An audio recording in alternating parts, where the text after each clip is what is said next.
Welcome to the 161st episode of TWitWoW Request Live. Today, thank you to Mark Schoeneman for his request, which was 4 grand total matches, 2 each from Royal Rumble 2004 and Royal Rumble 2009.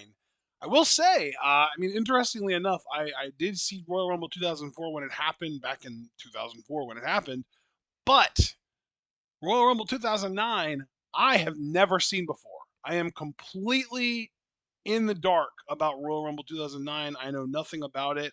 I couldn't tell you who won the match. I never watched this pay per view, so this is a first time watch for me personally. John, I'm sure you've probably seen both of these before, right?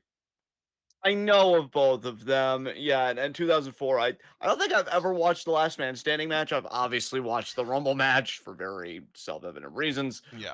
And 2009, I think is the 2009. I don't think I knew of both matches and I know the results, but I don't think I've ever actually seen either in full. So should be an interesting day for me as well. Yeah. But our opening timestamp for Royal Rumble 2004 is 51 minutes and 45 seconds, and I'm ready whenever you are, man. Yeah. We're opening here with something Triple H related. He's going to be doing. We've got this last man standing match between him and HBK. This is our first match that Mark requested.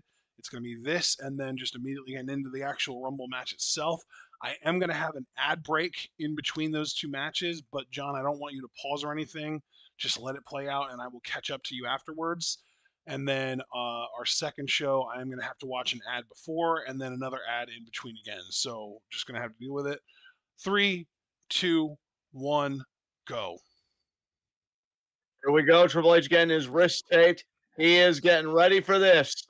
Yes, sir.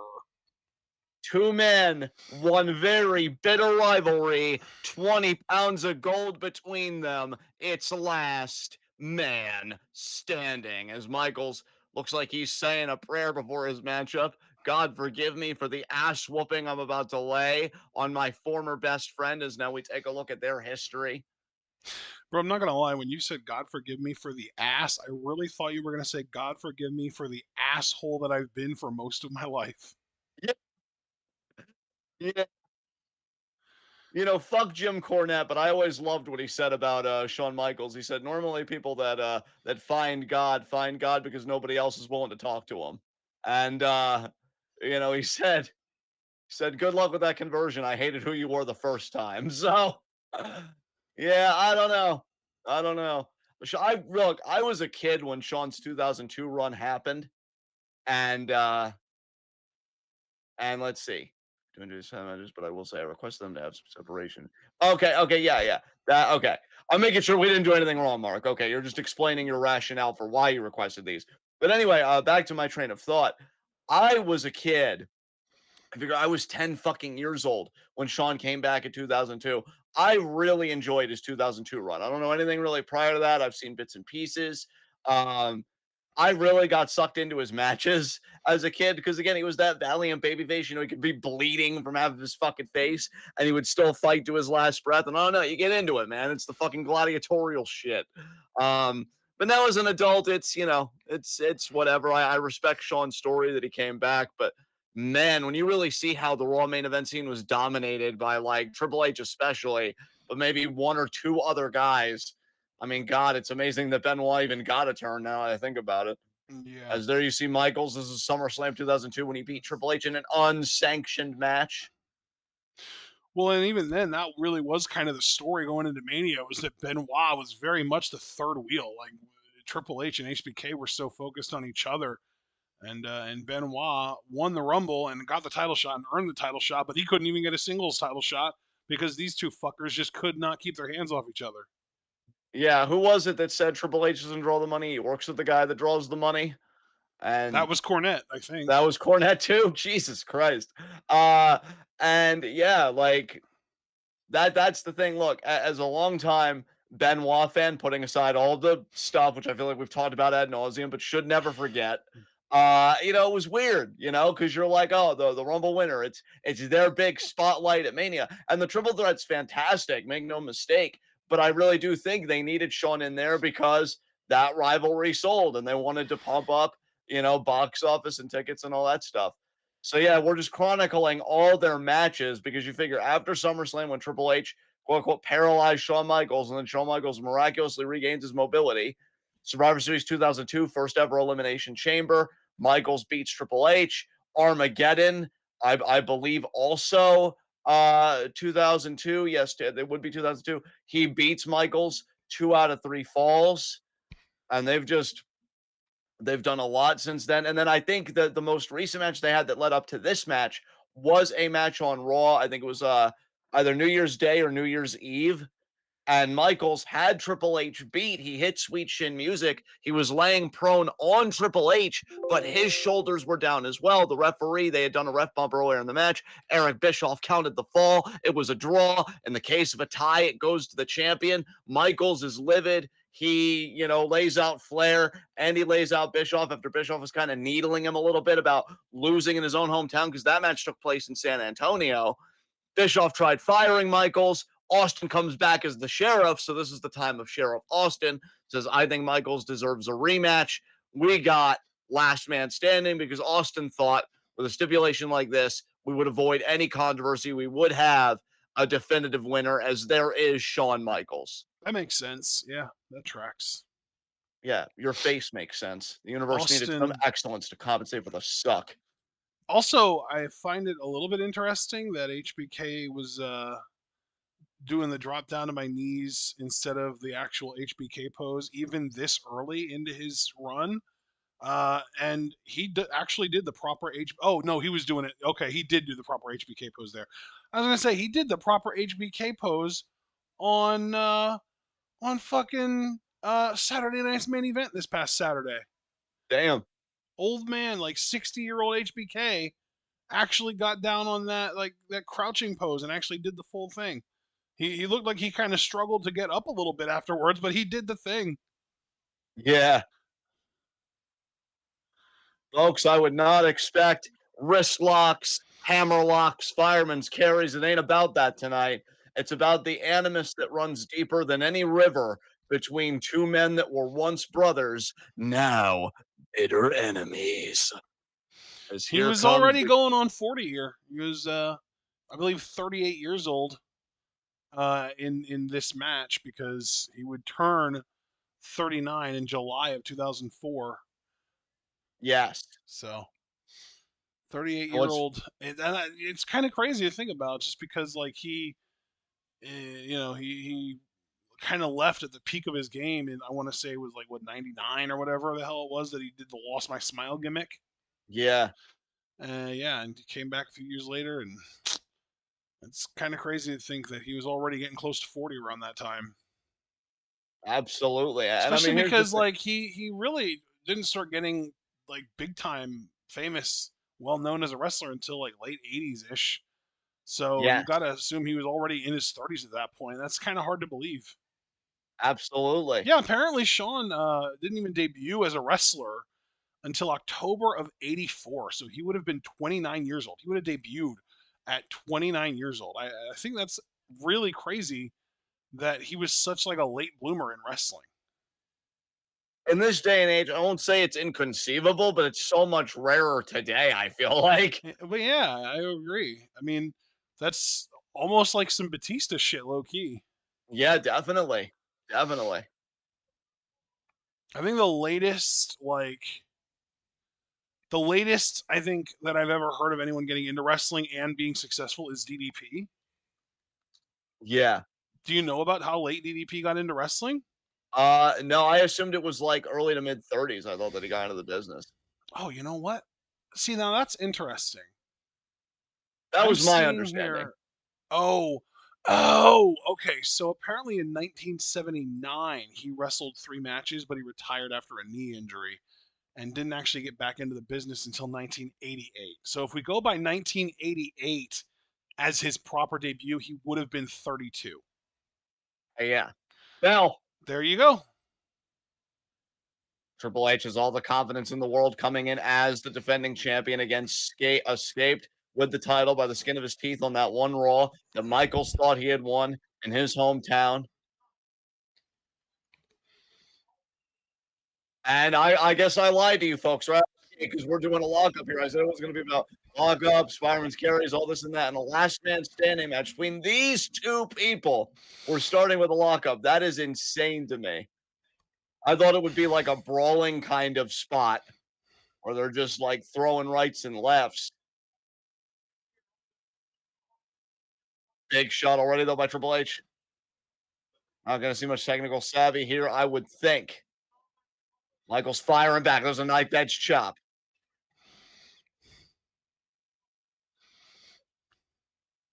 And those legendary segments growing up watching them, where Triple H first revealed himself as Shawn's attacker when Shawn came back, and Triple H felt slighted. He felt disrespected by Michaels because when Michaels came back in 2002, he was offered to be Triple H's manager, and Michaels' pride, he didn't want to do it. He said, "I be nobody's manager. I take a back seat to nobody." Triple H took that personally. He feigned like he wanted to reunite DX with Michaels, and then that's when Triple H pedigreed him. Nice move there by Triple H. You don't really expect him moving Look at like the that. power though in Michael's legs. That's impressive.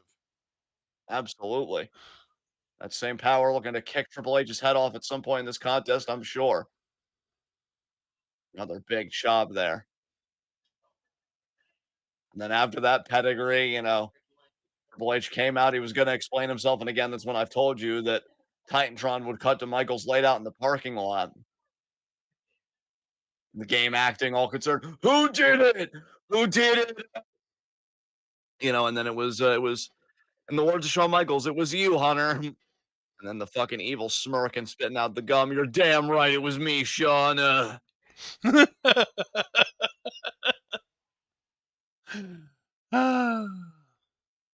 it's just realizing being a babyface wasn't working for him, and that was him going back to being heel. Because being babyface, he won the Royal Rumble in 2002, and yeah, then he lost the world title 4 weeks later to Hulk fucking Hogan at Backlash after he won it at Mania 18, and yeah, then shortly after, yeah, he just turned heel, and Shawn Michaels was the catalyst.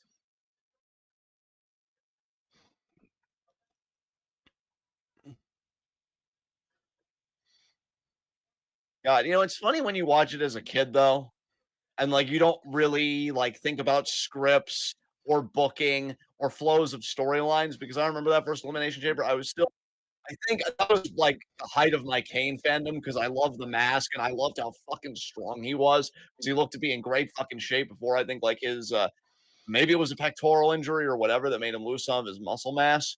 So I was rooting for Kane at the time.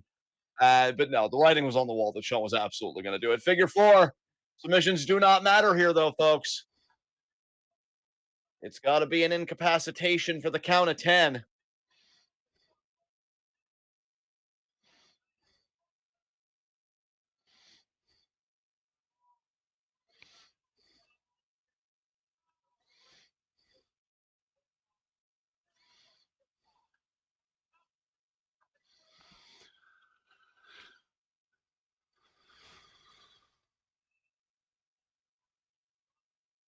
I think Michaels, though, long term, even though he knows submissions won't matter, if he takes out even one of the legs of Triple H, then in the ninth inning of this matchup, it may be hard for Triple H to put weight on that leg and stand properly to break the 10 count. So Michaels might be thinking about this more strategically than I give him credit for, as he relents the hold. Yeah, I mean, I don't know. Is this more personal for Triple H than it is for Shawn? Is Shawn more taking this as like a more professional approach and like I don't necessarily need to beat the fuck out of you. I just need to get you to not be able to stand for 10 seconds? I think there's some merit to that, man. It's a drop kick there. I think that was to the other leg, but I think there's some merit in what you're saying, man. I mean, it's funny because Triple H is coming in as the defending world champion, but I think he's always had this insecurity that he has been in Shawn Michaels' shadow. He even said, like, I wasn't even your sidekick, I was more your kickstand. Low bridge there on Michaels. Yeah, that's devastating. So I think Triple H has a lot of insecurity, a lot of self doubt. When it comes to Shawn Michaels. Obviously, he's not going to say that out loud. That is the quiet part, as we say. Yeah.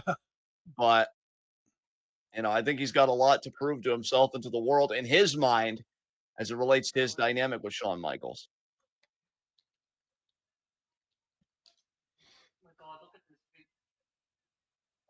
Triple H undoing both announce tables. He's like, damn it, I'm going to get one. And poor Fink got hit with the cover of the one table.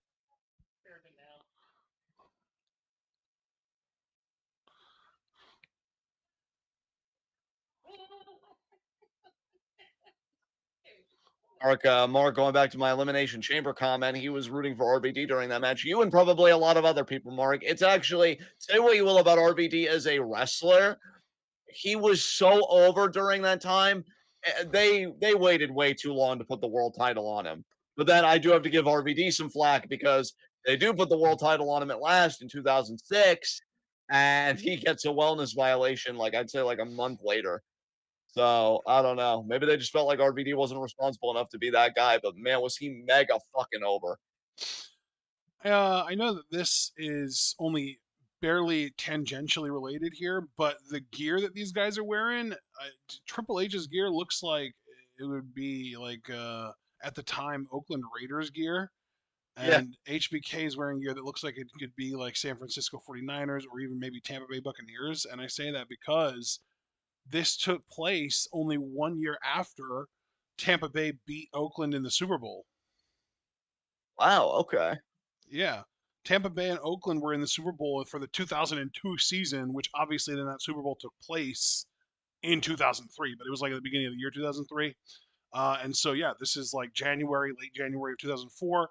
The Tampa Bay Oakland Super Bowl would have been at the very beginning of 2003. So, yeah, this was like a year later. And these guys look like they're rocking the colors of those teams. It's kind of crazy.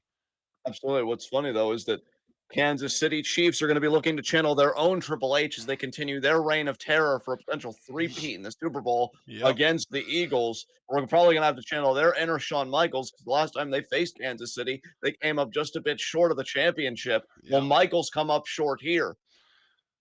Yeah, when I first saw HBK's pants, I was like, wait, is he rocking 49ers gear? That was my initial instinct, but there's some similarities with Tampa Bay too. Oh shit! My God, I think his back hit that chair too. That could not have felt good. No. Maybe not quite as bad as JD McDonough's bump through on the table last night, but still brutal. Now, Hebner, who has been an official for a lot of Triple H's matches, Did you see now in that by the Triple way? no, I did not see that. I skimmed Raw last night afterwards to watch the bits I only thought would really be interesting to me. Is he bleeding out the mouth? Either the nose or the mouth. I think it might be the nose, actually. But yeah, dude, McDonough did a moonsault, like a springboard moonsault onto Ivar. Yeah. Oh, he's not even bleeding out the nose. He actually is just like gooshin, like off the forehead. But yeah, McDonough did this big moonsault, and he landed in such a way that like the top of his back landed on like the edge of the table, and it Ooh. looked like he would have gotten whiplash with the way his head whipped back. But apparently, after the show, he said he took to X to let people know that he was all right, but he had several broken ribs and a punctured lung. Yeah, you hate to see that to anybody. I know JD McDonough is, I mean, to put it bluntly, a piece of shit. Yeah. But, it is a dangerous line of work, and you never want to see that happen to anyone. He said he's going to miss a couple months. So, I mean, we're not going to see him again until at the absolute earliest, late March. Yes. But he still, like, even after that bump, he kept fucking going. Like, he finished the match. It was crazy. Yeah. And see, this is the kind of stuff I was talking about as a kid that I would get into. Michaels losing all this blood and just being like, no, I'm going to quit. We're at 6.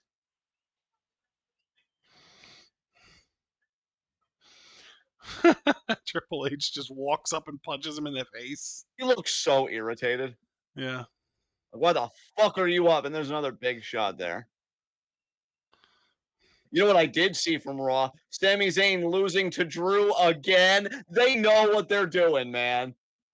I'm convinced at this point they know what they're doing. I'm really starting to believe that if Sammy does win a world title in his career, it's gonna be against Drew for his first win over Drew McIntyre, and it's gonna be amazing. Yeah, Drew even had to cheat to beat him this time. Yes, he did. Yes, he did.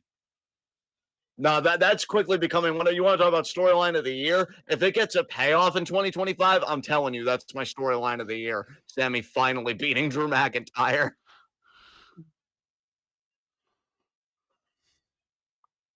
Big shot there by Hunter. And the nose knows the end is near.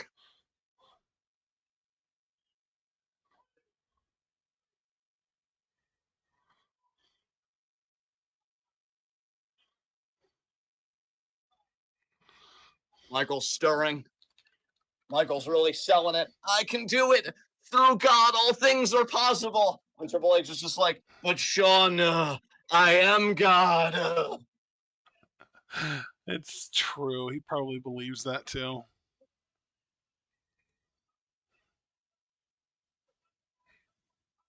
That just reminds me of Trevor Lee's promo on Brody King. You got these ugly, stupid tattoos. You You probably probably don't don't believe believe in in God, God. but that's okay, cause in this ring, I am God, and you will believe in me. I Oh man. fucking love I hate that Beverly. AEW ruined PWG. Yeah, Like I resent Tony Khan for a lot of things, but that's pretty high up on the list. yeah, for sure. Hmm. Give up, Sean. No, sell it.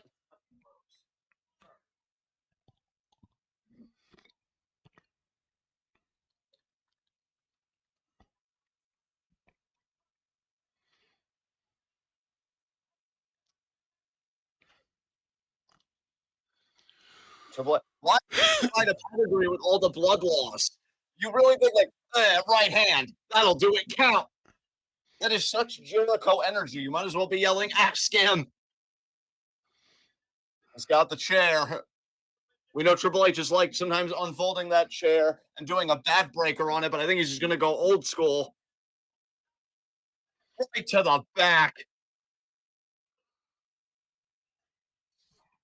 You know who Triple H really reminds me of in this match? Who's that? As just strictly like appearance and like facial expression and stuff wise, Sean Bean.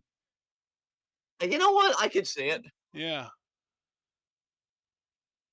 My God, look at the side profile of that schnoz. Oh my god. I hope he never inhales too deeply. He would take in a whole continent in just one nostril alone. Oh my god. Michaels still. Oh my god. Well, he's gonna. Oh, I thought he was gonna unfold it again because he's done that in a few No. of their matches. It's like the whole backbreaker on the chair. No move is more devastating than my finisher.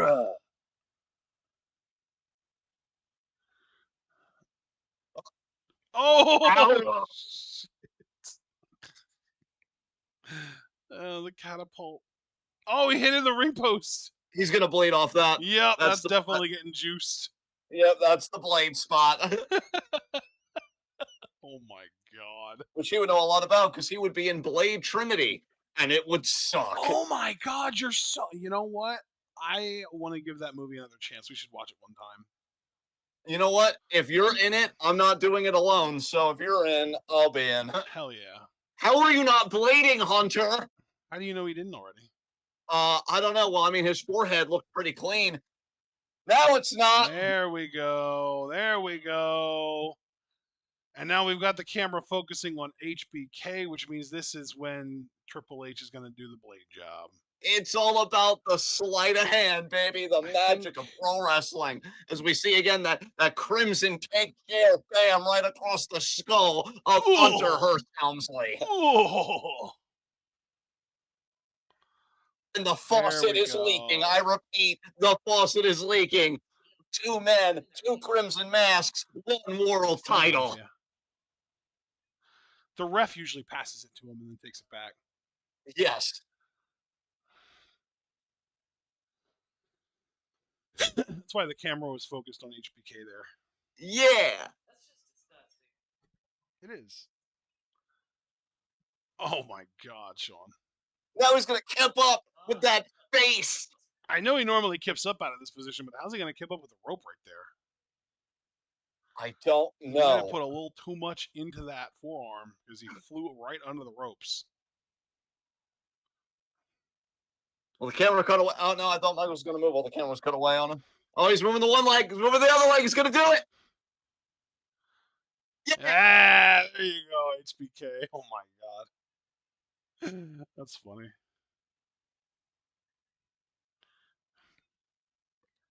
Fuck you, Hunter.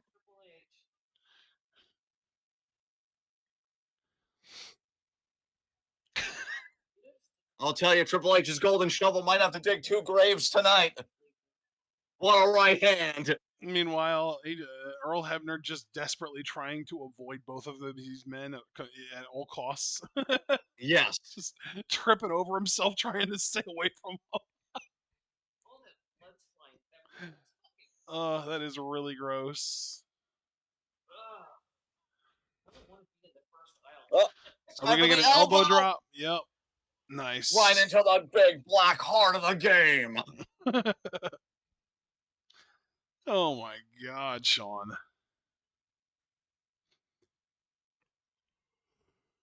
Oh, he's going to start tuning up the band.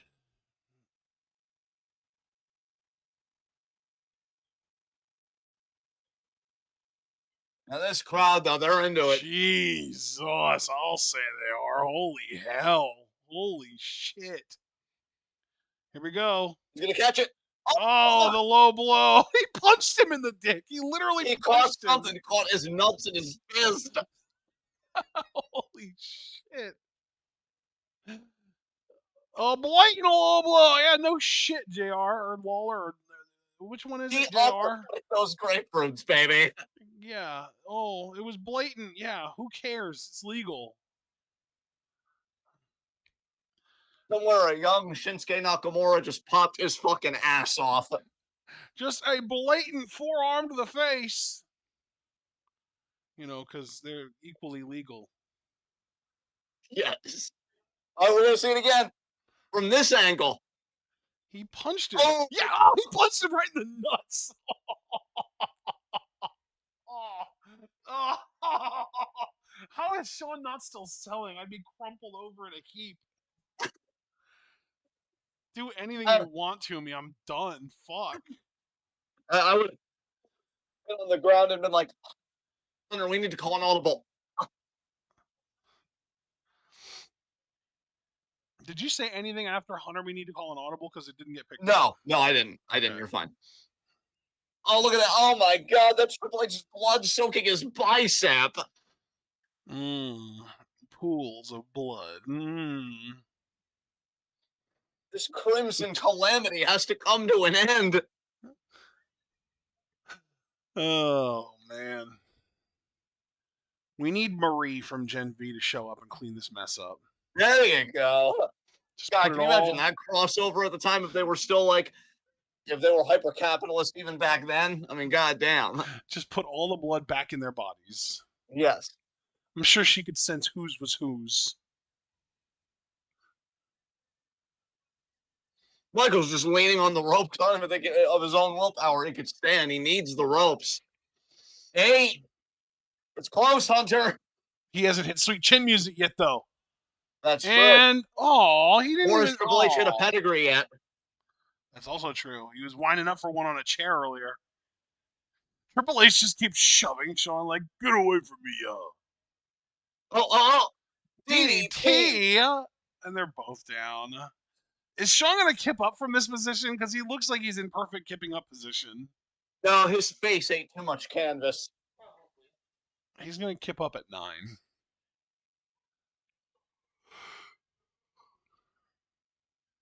Triple H pulling He's himself definitely going to kip up at 9. No, he's not. Okay, he's actually going to get up proper. Like I said, face ain't way too much canvas. Right hand. God, the punches. Who gives a shit? Stop punching each other. Nobody wants to see that. Michaels literally using Triple H to support himself. Knife edge chop.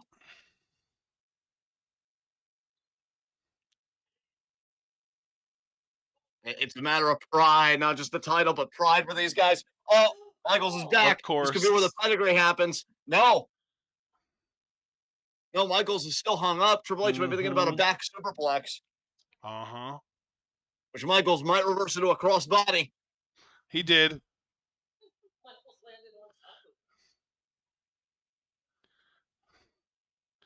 That's See, crazy. now Michaels was the last one to deliver offense, so now he will kip up, right?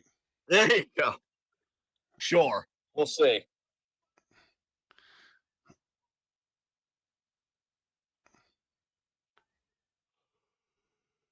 I don't think Triple H can kip up. I don't think he's physically capable. No, not without tearing both quads at once. Oh I no, could you're do it to right. him.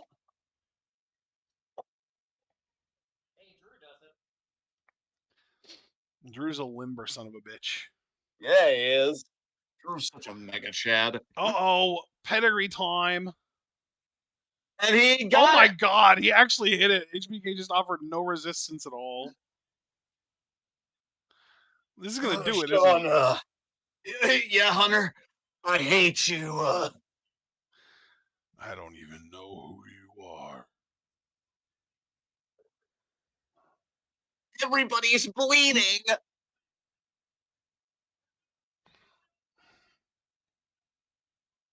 You know, WWE could out AEW if they do something to Hebner and then he starts bleeding, and then we're really all bleeding.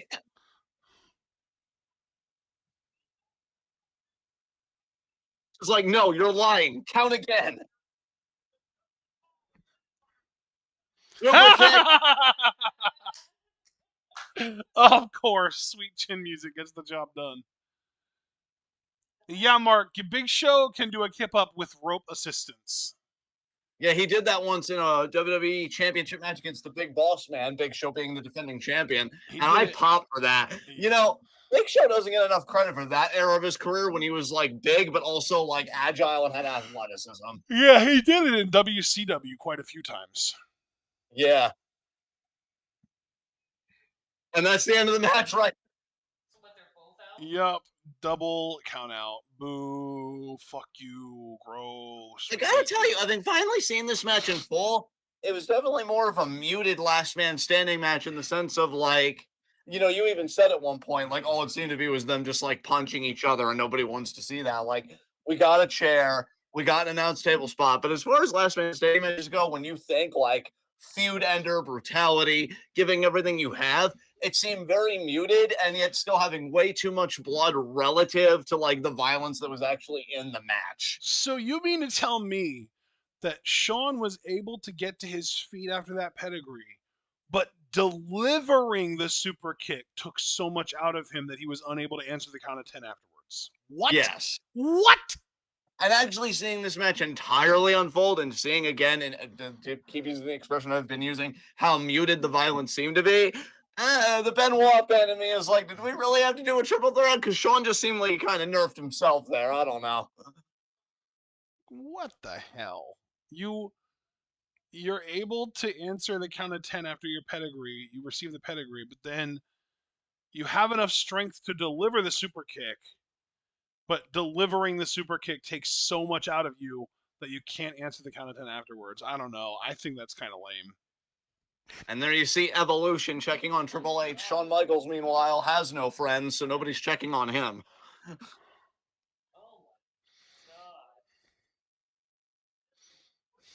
Mark said if Hebner bladed, that really would be Blade Trinity. Oh, Mark, that was a good one. 10 out of 10. Oh, God. We've got to watch the Blade Trinity before the MCU Blade movie comes out. Oh, we've got 5 years, bro. We got plenty of time. No. 3 tops. We got time. Yeah, we do. King, I'll tell you. Of all the slobber knockers I've ever seen, this was definitely the slobbiest and the knockiest. This one, not the slobbiest. Yes. The slobberiest.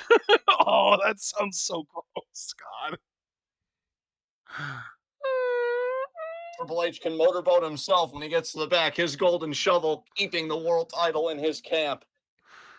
And look at the foreshadowing. Look who's carrying that title for Triple H, Batista, which he would win a fucking year later. Oh yeah, because Batista won the '05 Royal Rumble. Exactly. And then he was like, "Oh yeah, I don't really know which champion I'm going to cash in on." And Triple H was like, "Well, obviously the other guy." Shawn Michaels trying to show, see, if this was a 20 count last man standing match, I would have won. More like a Put me on my own feet. 300 count last man standing match, maybe. Yeah.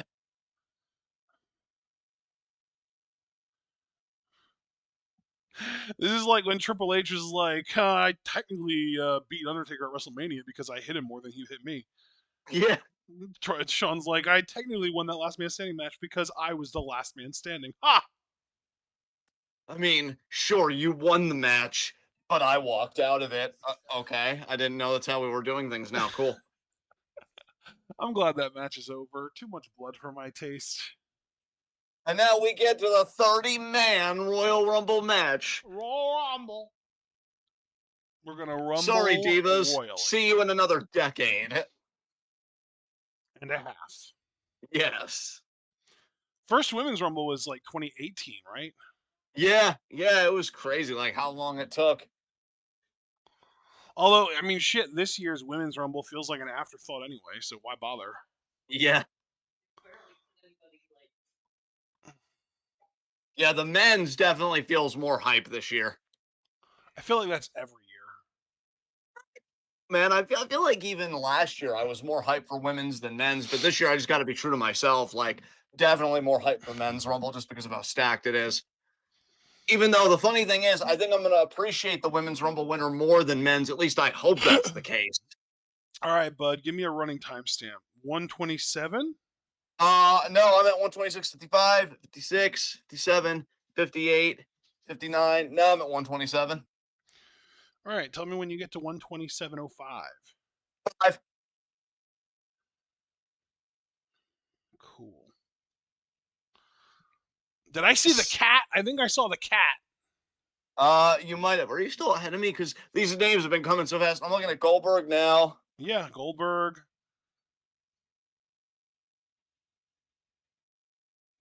Chris Benoit now. Paul Heyman. Chris. That was the whole story on, so I know it was Paul Heyman. Cena. He felt like Cena and Benoit were making his life a living hell, so he made Benoit the #1 entrant in the Royal Rumble. So there is precedent for Paul Heyman being able to control who enters the Rumble at what number. Yes. I mean, you'd have to go back over 20 years, but you got your precedent. Only barely.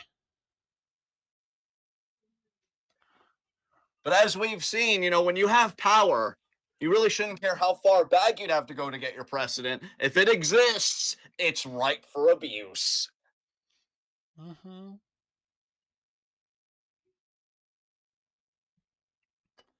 Randy Orton being like, God, I'm so young and hot and talented, and fuck you, Mick. So Roman's entering at 29, and then Punk will be 30. Yeah, and then Paul Heyman's gonna have that stupid conflicted look on his face, like, oh my God, my tribal chief, I didn't know, even though I knew absolutely, and I'm just trying to play both sides so that I can get the winner's purse regardless. Fuck you, Paul. I don't think Paul would get the winner's purse if Punk won. He's not managing Punk. Not He's yet. just giving him the favor that he owes him. I mean, not that we know of. I mean, think about, you want to talk about precedent, right? And you were joking like, oh, so he does have that using 2004. Well, back in fucking 2002, Kurt Angle versus Big Show together for the WWE title. He was Big Show's manager overtly, but he had secretly, covertly signed a contract with Kurt Angle, so he was managing both at the same fucking time. That sounds like a very 2002 angle, though. Yes, that is very true. Very Vince, very not Triple H like at all. I would agree.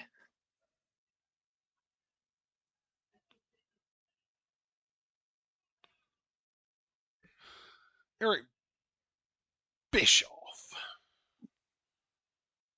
He was such a meanie. He was such a good wrestling writer. Yes. I don't know if he would have that same talent today, but when TV was more in line with his views and whatnot, yeah, he knew how to milk it.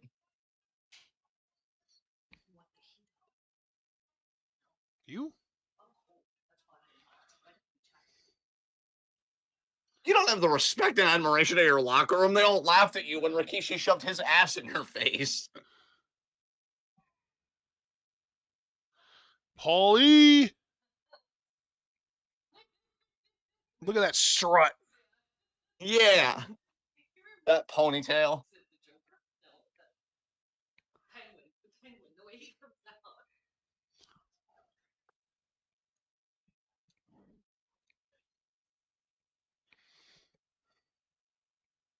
I think this Rumble was in Philadelphia, so Paul Heyman getting ECW chance, obviously. Oh, I thought I heard booze. I think it's a mixed crowd. That's correcting Jim Ross. Paul Heyman is never at a loss for words. Oh, Oh my god, I never expected that. Wow. Whoa. Who the hell? Oh, well, Austin. On his four-wheeler, nice. yes. Quickest way to get there. I mean, it would be the quickest way to get there if he actually went there in a straight line, but of course he has to ride around the ring first. Oh, Heyman, I think is about to get stunned. Oh, am I kidding? They're both about to get stunned.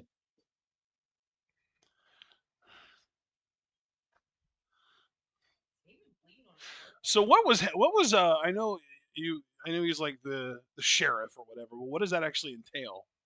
It entails upholding the wall, which I don't know what that means. So.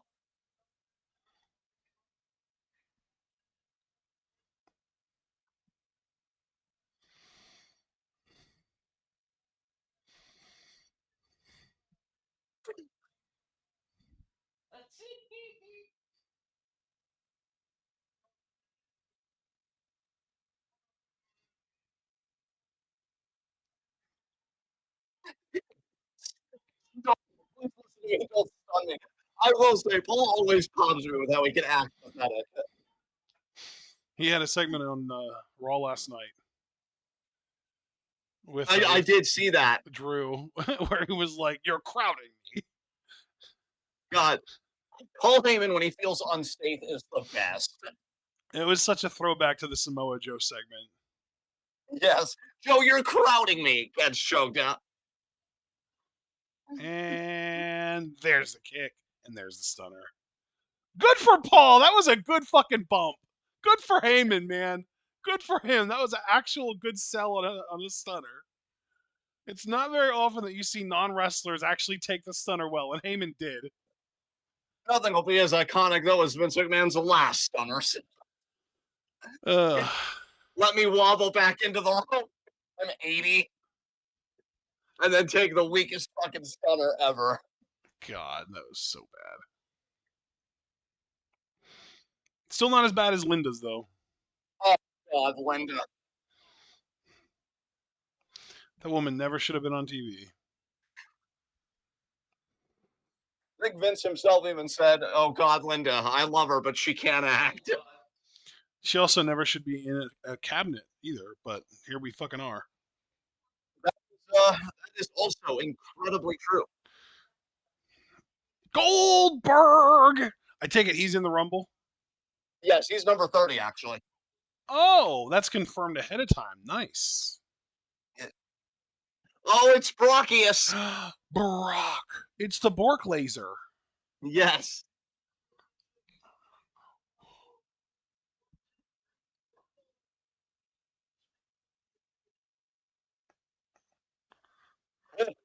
Don't putting yourself over, Brock. Fuck you, Goldberg. I'm glad you're retiring this year, you piece of shit. Wait, he's retiring this year? Does that mean that he's going to wrestle again this year? What? Yeah, didn't he even confirm he's going to have one final match at some point this year? Oh, it's probably You going to be probably against forgot about it Gunther. with, everything fucking happening No, at I didn't once. forget about it. I was unaware of it. Oh, wow. It's probably going to be against Gunther. Probably. Hopefully he just puts over Braun Breaker and realizes that his spear is superior now because Goldberg's old. No, I doubt that.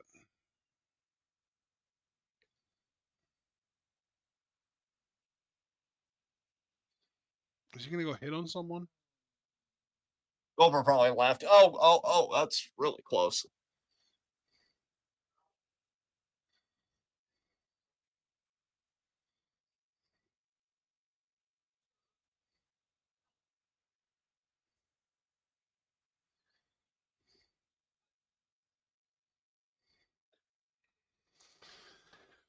Oh,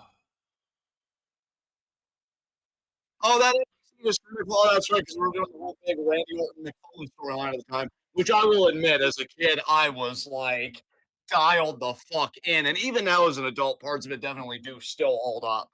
That is the fucking feud that made Orton a main eventer for sure.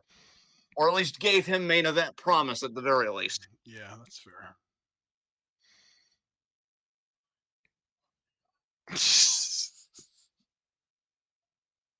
Can we I love the please get test into perfection. It this? just has a I'm walking here energy. Jesus Christ, can we please get into the fucking match? God damn it. Yeah, I really didn't realize it was going to be this delayed. Otherwise, I absolutely would have picked a different timestamp.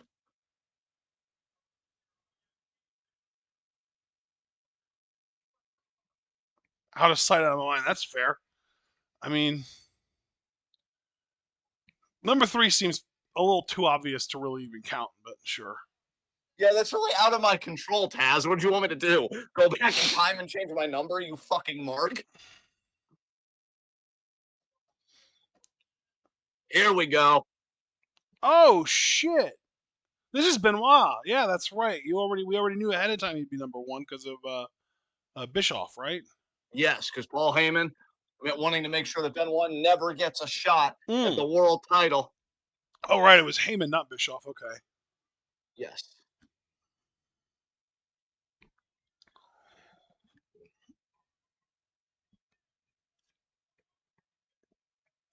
All right.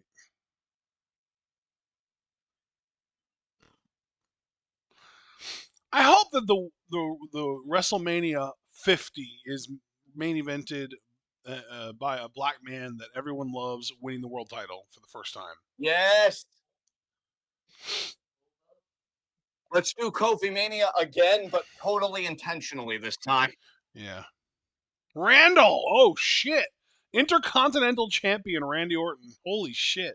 I gotta say, I love the new championships and everything, but that is still one of my favorite belt designs. I love that Intercontinental title, still do. Cocky prick Randy Orton, man. What can I say? Yes.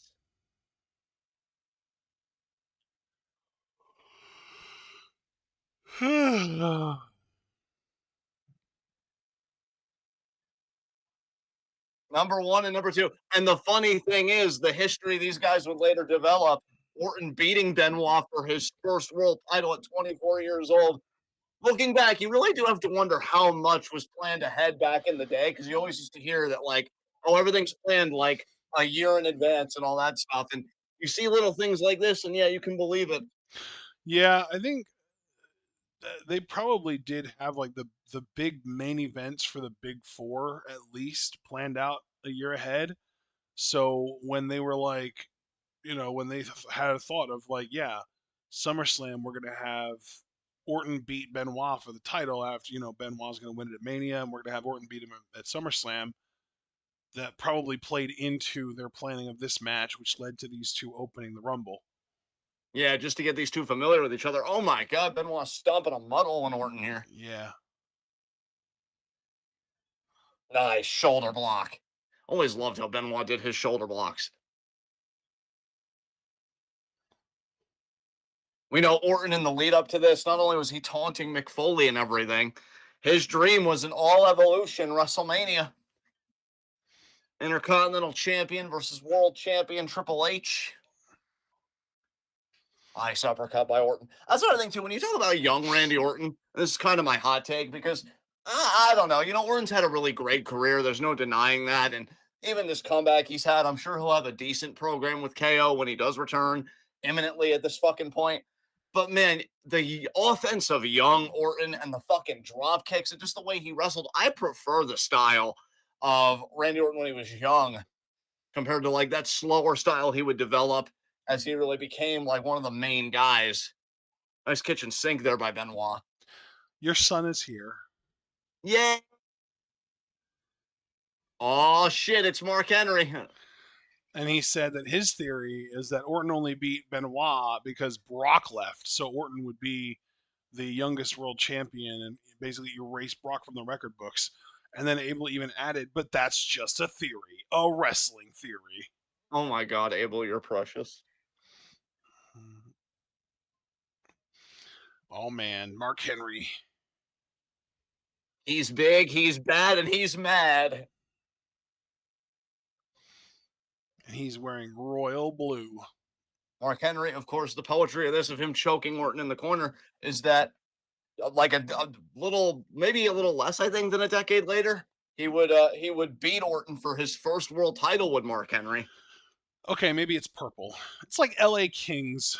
Or not Kings, Lakers, LA Lakers kind of colors ish. Yes.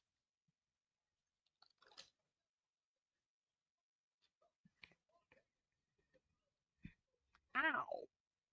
Oh, now he's just stepping over again, but Benoit being like, no, I was beating him up first. Would you know where they were for this Rumble? Like what city they were in? I believe it was Philadelphia. Ah. Oh, here we go. Orton's smart, man. He's avoiding the little thing that's going on. And Tajiri? Hell yeah. We love Tajiri in this household. Absolutely. Go on WWE Vault, y'all. You'll see a rare matchup in Japan. Tajiri versus Triple H for the world title. Yeah, that WWE Vault, definitely one of the better YouTube channels WWE has put out. Handspring elbow to Orton.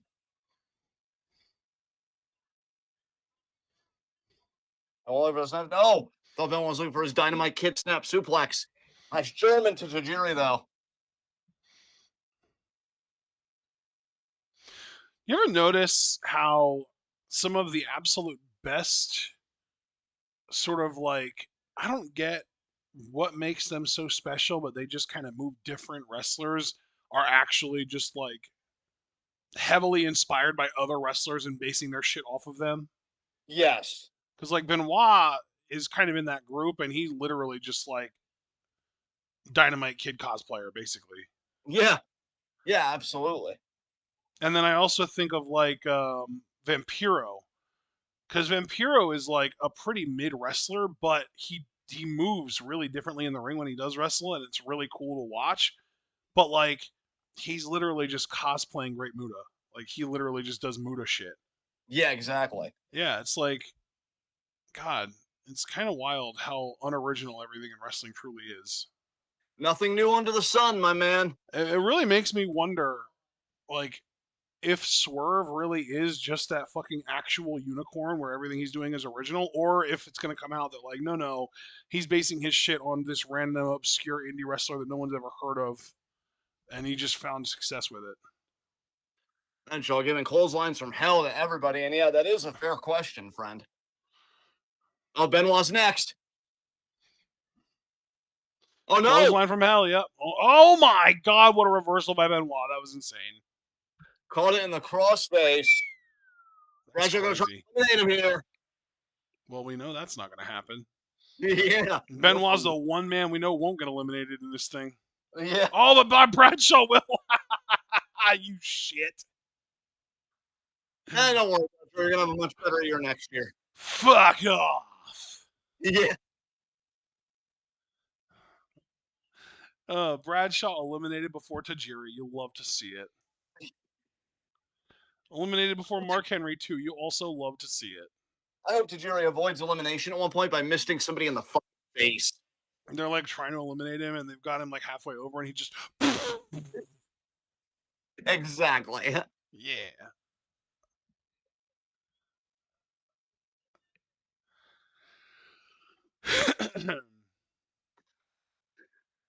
Oh, here we go. Countdown time. Yeah, it is. Who we gonna be? Who's it gonna be? It's gonna be Rhino. Oh. Somebody's about to get gored.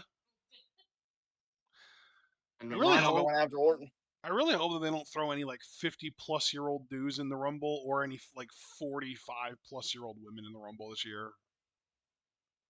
We'll Like see. they've been showing Michelle McCool a lot on TV lately. I feel like she's definitely going to be in it, and I hate it. Yeah. Tajiri's trying so hard to get a tarantula in on Mark Henry, but he's too thick. Oh, the gore! And that's it. Tajiri's out. God damn it. Is Benoit going to eliminate Mark Henry? Yes. He is! Holy shit! Oh, and now Rhino going to try and eliminate Benoit. Or anyone going to try and work with him. Look at Randy understanding how a Rumble works. That's prodigious.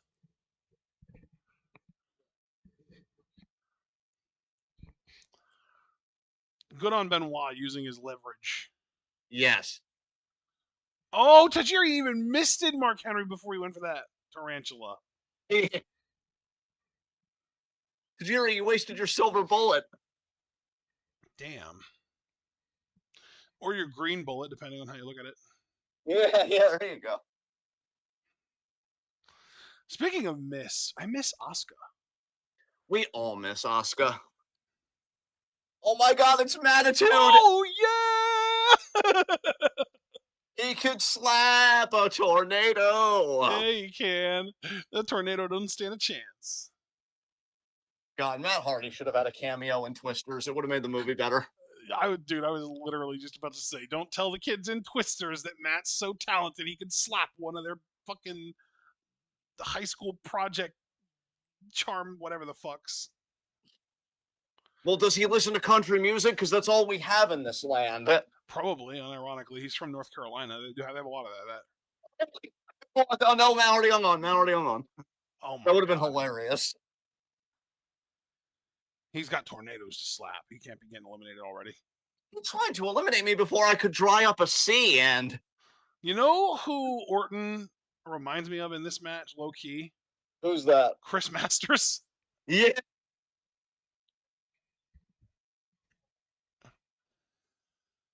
Spear in the corner there by Rhino. Was Masters around yet at this time, or was he not yet? No, I think that would come 2 years later, but in 2006. He didn't debut until 06? I believe so. Wow. Damn. Let's get some confirmation on that.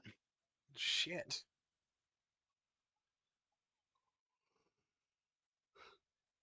There ain't no in me. I know Matt Hardy has kind of overstayed his welcome, just like his brother Jeff. But Matt Hardy at this time, and especially when he would go back to being babyface, like in 2006, 2007, I did think there was a world champion there for sure. Oh my God, Scott Steiner was still around at this point? Fuck yeah. Yes, he was, yes. Also, I stand corrected. Masters would debut in February of 2005. Oh, so like a year later, basically. Yes. And Mark even said he was there in 2005. So I am wrong. I apologize, everybody, but there is a live correction of the record. Nice look at by Scotty with the Saito. I love that Scotty worked. I love that Scotty worked in Japan and he won't let anyone fucking forget it. Exactly. Hell yeah, Scotty.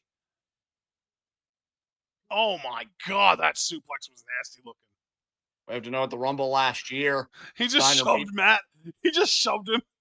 Yeah. Oh my God. Oh, and now Benoit. Nice German. Oh, he's going for the trifecta. Scott was having a hard time getting up to his feet. Oh, he wasn't even going for 3. He only hit 2. You know, Scott last year at the Rumble had what a lot of people call the worst world title match in Rumble history against Triple H. I know it's an upper body business, but low-key, Scotty kind of has chicken legs. Yeah.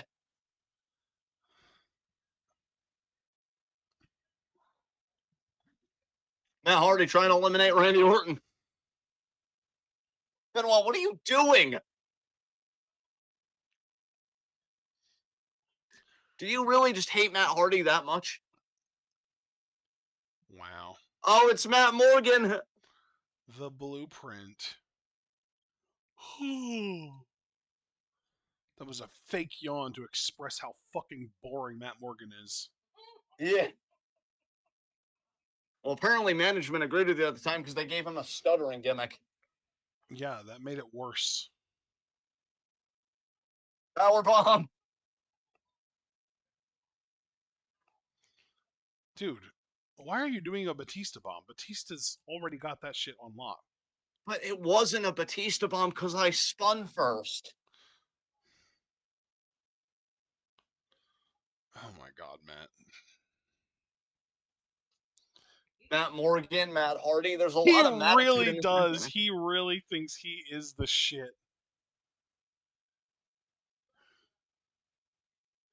Why does he have such a long torso? This dude's Shoulder built like checks here by Morgan. a dachshund. Stubby little legs and a long torso. Yeah. Actually, to be fair, I don't even know if Morgan still had the stuttering gimmick at the time because I believe either this was his first run with the company. I know around this time this is Nathan Jones' second run, at least. Maybe he was gone by then, but I know he was a part of Survivor Oh god, Series. Nathan Jones. That's a name. Jesus Christ. You know, if he knew how to work, I really feel like the sky was the limit for that dude. So if he was good at the one thing that you need to be good at in wrestling to be a good wrestler, he would have been better at wrestling. I mean, yeah. Here's the Oh, here hurricane. comes the hurricane. There's a hurricane coming through.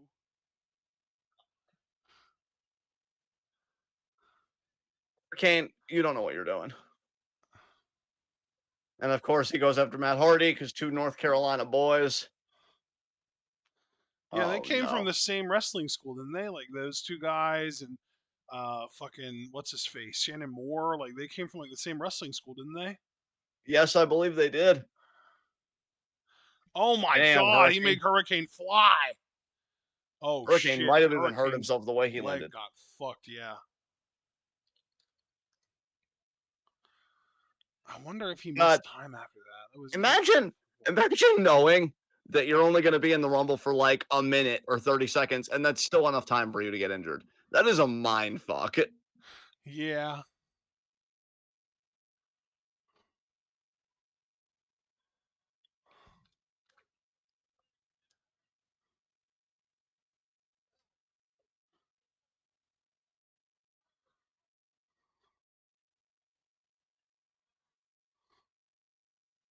And Juan Rhino Oh, going at it.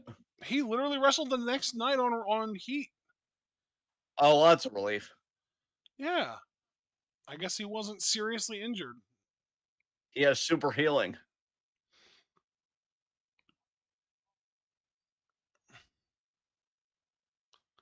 Wow, Matt. Matt Hardy surviving. Mark in chat was like, it's the blueprint, but not the good one. It's someone with the last name Morgan, but not the good one. Yeah. I'll even add, it's Matt, but not the good one. Oh, it's Booker T. Oh, I can dig it. And I'm not a sucker. And Booker T, a guy that definitely got robbed last year on the road to WrestleMania because that was WrestleMania 19. Hmm. Steiner and Booker going back to the WCW days.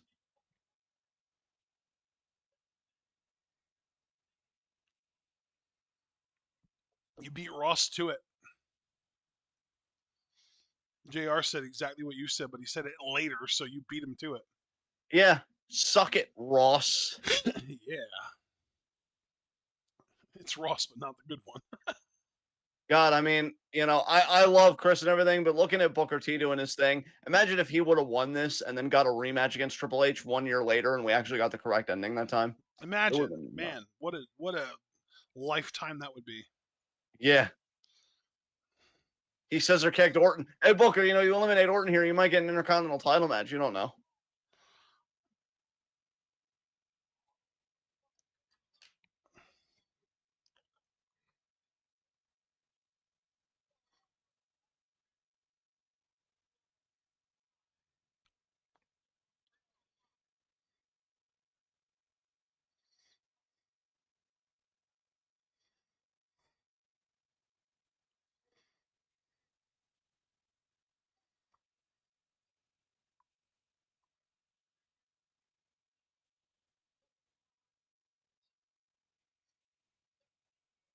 Kane.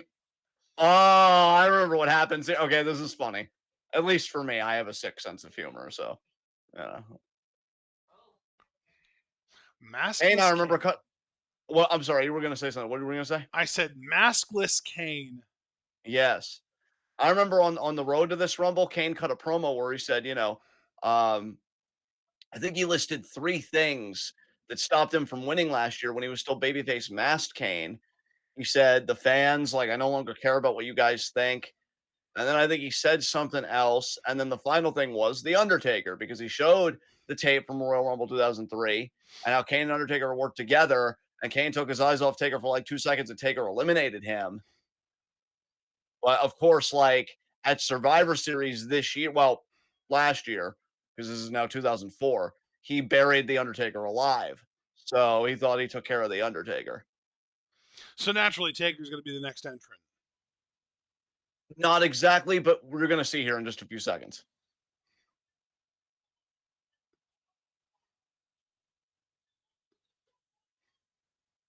Damn. Yeah, that was some height.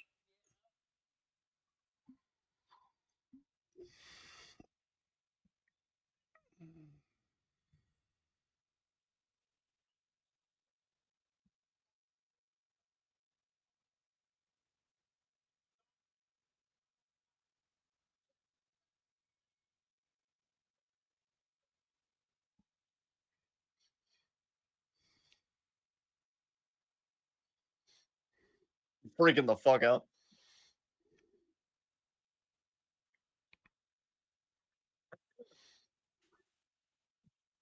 Kane eliminated because Undertaker provided the distraction and Booker T got it. And then Spike Dudley's the actual next entrant. That's why I said not exactly, but you'll see in a few seconds. That's funny. And not as funny as this. Spike's going to get killed. Oh my God. Shrimp thinking he could run up on Kane. Night, night. Do it. Yes. Oh my God. God, there is something deeply wrong with me because this is the second time between 2 Royal Rumbles that I've seen a small person bullied by a bigger person, and it made me pop. Because the other time, I remember I told you that I watched 2002 Royal Rumble on YouTube. Well, after Maven eliminated The Undertaker, Scotty 2 Hotty came up, and while Scotty was dancing his way to the ring, Undertaker just popped him in the face and knocked him down. Are we 100% certain that Scotty 2 Hotty and Spike Dudley are not the same person? I like where this is going. No, I can't say that I'm that certain. No, yeah, Spike's just done. We're gonna see it again. Oh man, that sucked for you, Spike.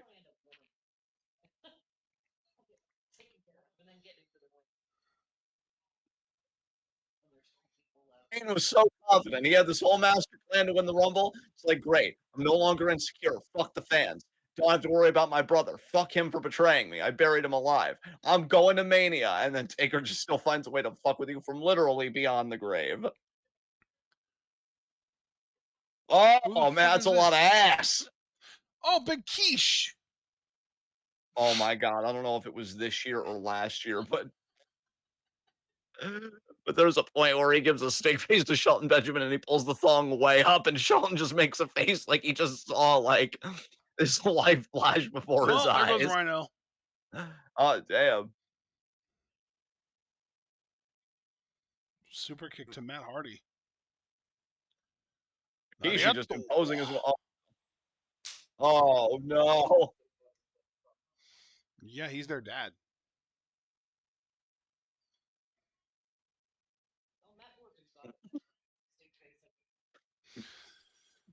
Well, Matt, sorry to see you have to experience that. Yeah, it's pretty awful. Yeah.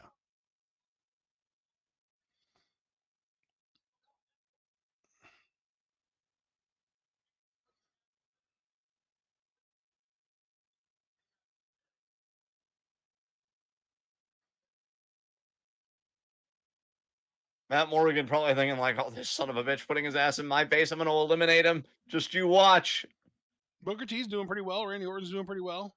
Yeah, Booker T eliminating Kane thanks to the Undertaker. Or, whoever in the back decided to play that gong. Yeah, Spike, where he came out.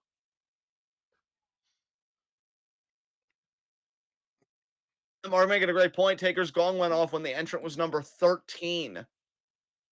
So you're right, Mark. That is a nice touch. Rene Dupree with the French tickler. Wow, he really is literally just shaped like an upside down triangle. That's crazy.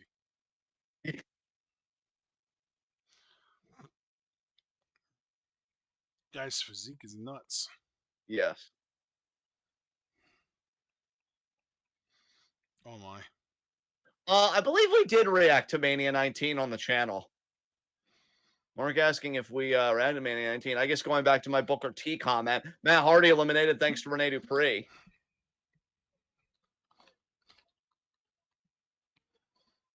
He's going to eliminate Dupree already. Damn.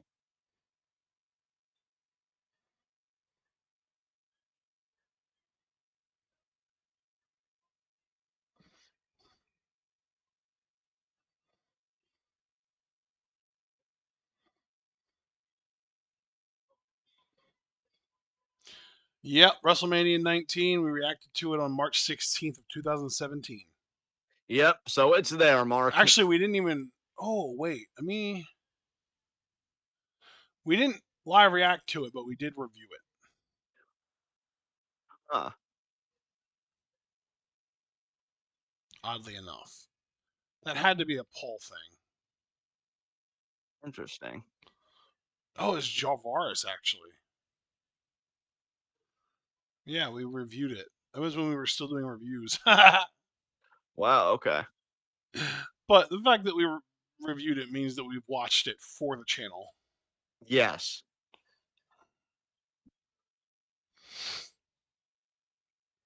Oh, A-Train.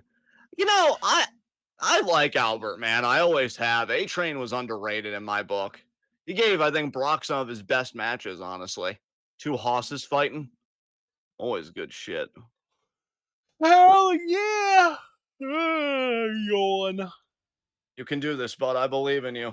Oh, I'm not gonna struggle to get through the show. Don't worry about it. That's fair.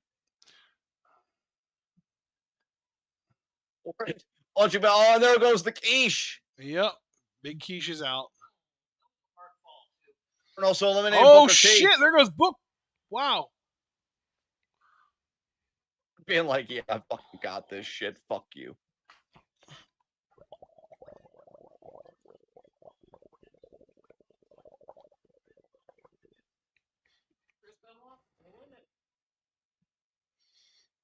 I believe the next number will be number 16.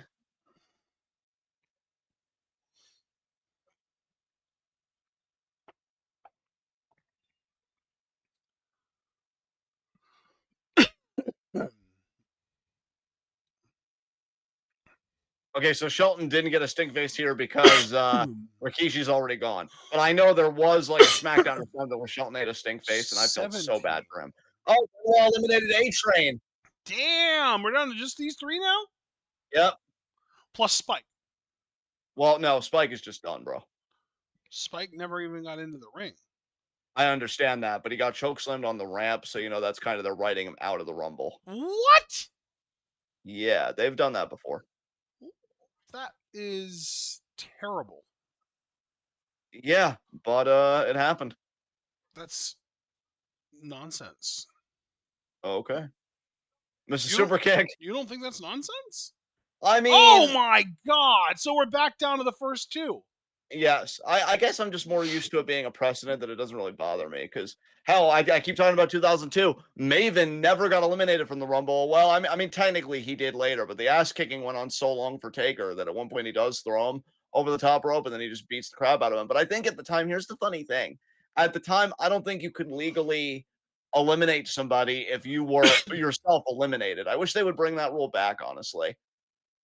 Because it is kind of I a pet don't. peeve of mine when like people that were eliminated just end up eliminating people that were still in the match. Oh my See, god. that doesn't bother me at all. I actually like that. I like that being like a possibility just because I kind of like to think of it as like if you get eliminated, it's like you are dead. It's like you're a fucking ghost And so I like to think of it as people who get eliminated by eliminated people. It's like they got eliminated by a ghost. I love that. Who the fuck? Oh, Ernest the Cat Moore. I knew I saw the cat in the intro for this. He Somebody is call my thrilled. mama.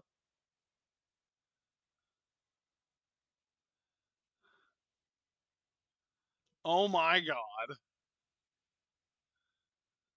Somebody call my mama. Somebody call my mama. Oh my god.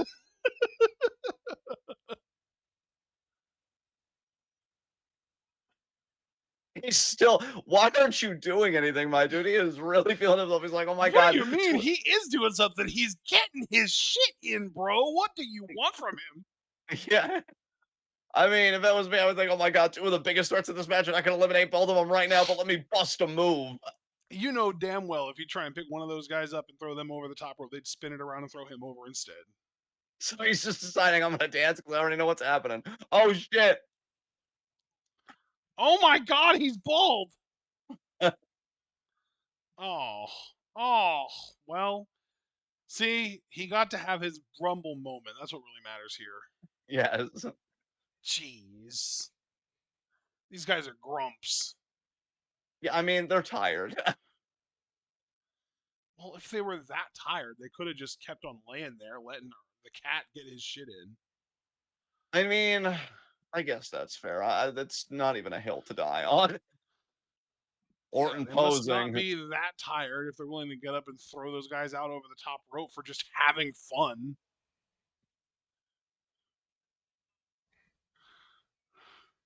Bell? I Oh, mean, buzzer? Oh, shit.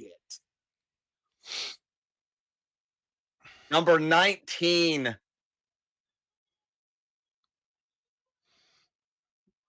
Damn, the You Suck chants are loud. Benoit and Angle last year had a fucking clinic for the WWE Championship.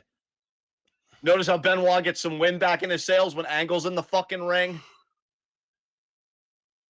One of my first ever Fight Forever pairs on God. I love these two. And I love that little beat too, because Benoit looks so tired and exhausted. Like Orton even took him down at one point. He sees Angle, and it's just like that pride and that ego just comes back into Benoit and says, well, I'm not going to be outdone by him. What a lariat by Angle.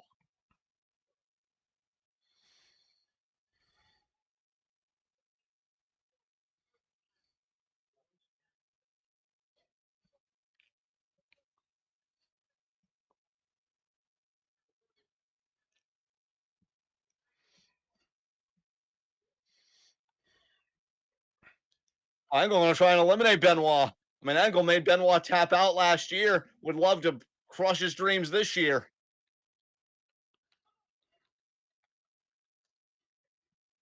Instead of speaking in the context of this being 2004, of course.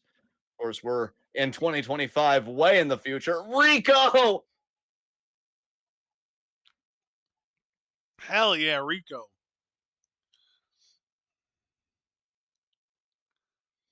Hey, if Rico won the Royal Rumble, Taz, I would get a bemused pop from me. Oh, it would pop the shit out of me. I'd probably pull an Ashton and be like, Rico? And then, we just go off the air. Hell yeah. I love that for you.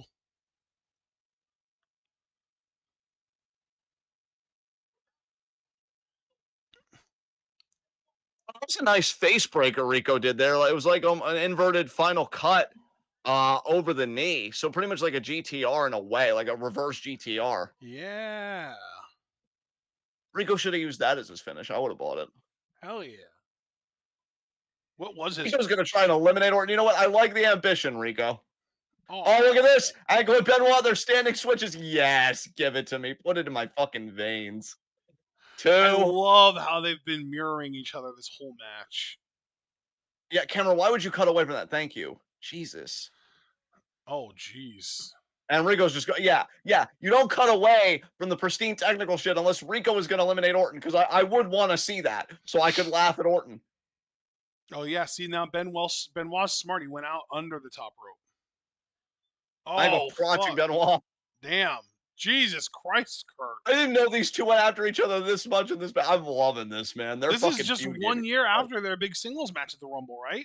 Exactly. Yeah. A guy that I've taken up for and I've said is underrated. It's Test. fucking Test. Hell yeah. Test came along in the wrong time. If Test came along, he could have come along before this, but I'm just using this period as an example. If he came along as in the Land of Opportunity era of SmackDown, he 100% would have won a world title. 100%. You think he would have gotten it over Jinder? I would hope. I would Where fucking. the hell is he?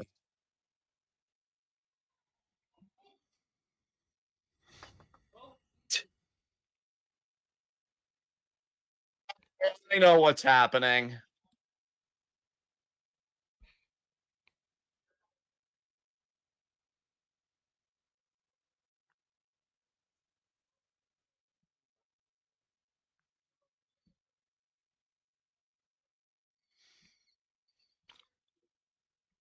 So it's implied now that whoever number 21 is who beat up Test and made him unable to compete.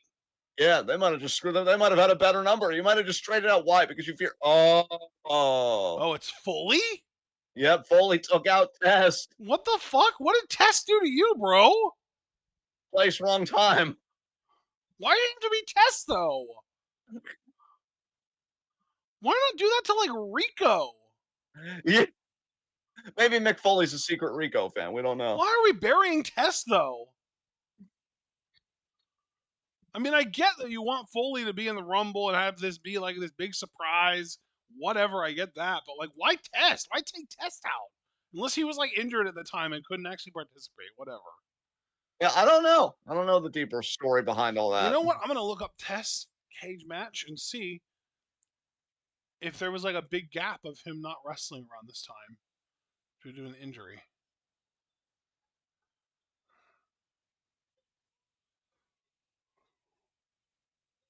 No.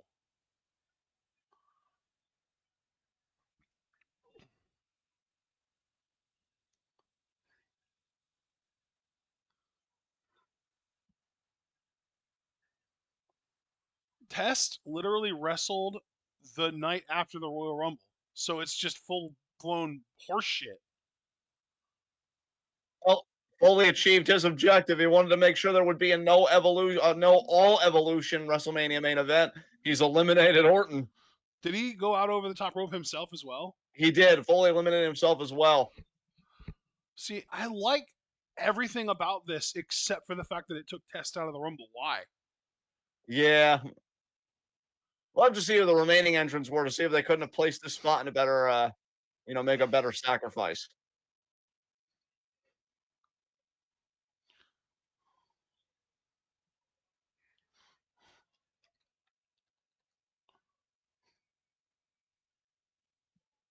That's The fuck's Triple H, music is isn't this? it? Oh, it's Christian, Oh, the creepy little bastard.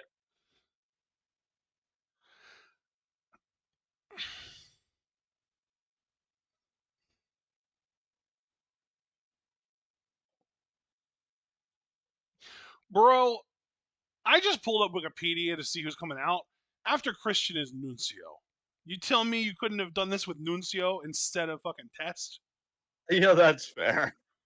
Oh, the chair by Orton to Foley. Jesus Christ. Jesus. Oh my God. Jesus. Like some fries with your CTE? Jesus Christ. I think he might have been trying to bust him open hard way, and he just couldn't quite get it. Just did something open hard way. What? I was going to say his brains. Like, fucking hell, those chair shots.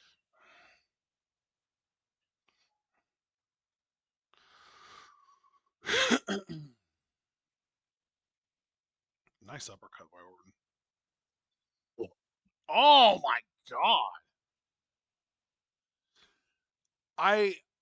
I'm torn here because I hate how like actually violent this is. Like Foley's actually getting the shit beat out of him. Like the chair shots to the head are like impossible to fake. But I love how real it feels. I just hate that it feels real because a lot of it is real. You know what I mean? Yes, Like yes. I love the intensity, and I love how like real and intense it is and stuff, because it makes sense that Orton would be that pissed. Oh, no, And Nuncio. here's No, Nuncio. Nuncio. They even had Foley assault Nuncio. Why couldn't they just have him do it backstage? God damn it! Maybe he didn't want to get involved with the mob. I'm pissed that we didn't get Test. God damn it! Hey, I like Test, man. Again, you know, I've advocated for him several times in our Discord, especially. I like Test a lot. R.I.P. Test, by the way. Now, Nuncio telling the ref, hey, did you not see that I was attacked over here? I'm taking a rest. Look at the Canucks working together against the American gold medalist.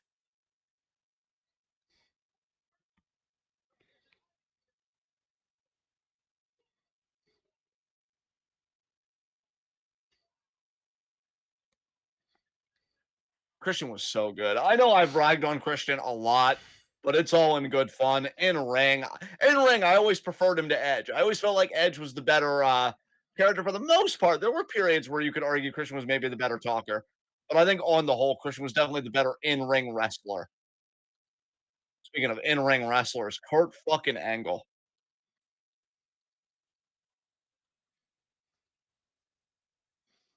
The news feels like, throw him out, Kurt. Make my job easier for me.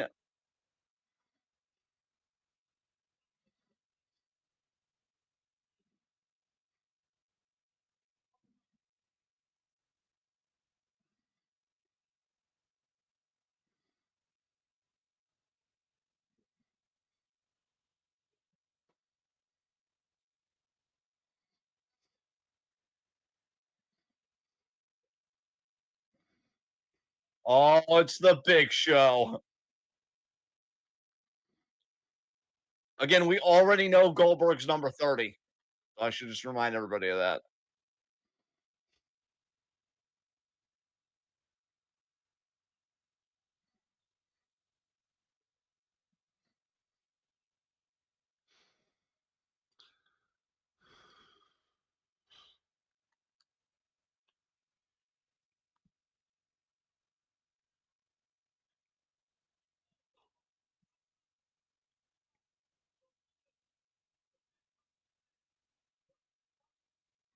Big overhand chop to Christian.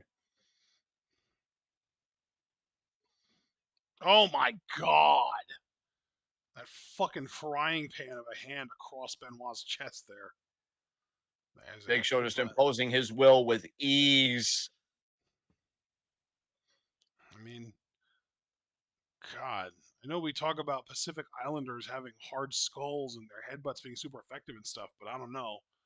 Big Show might be the next step in that. Yeah, absolutely. Yeah, Big Show's one of those guys, like, I know the memes and I know everything, and they're all very well deserved, but when he was like just an active roster member and could go at that kind of schedule and everything, I don't think I appreciated him enough as a kid. I think he was always a solid heel, and the few times that he would be babyface, in my kid and teenage years, decent. Definitely decent. There's Jericho. Hmm.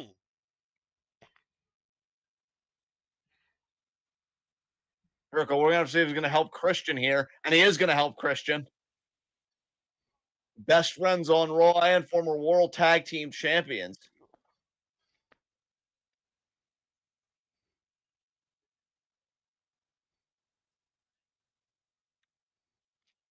What are you doing, show?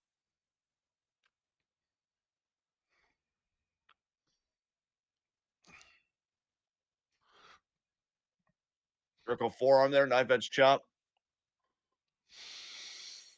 Oh, wow. Oh, my God. Another headbutt there from Big Show. Jesus Christ. Now Christian trying to take out Big Show together.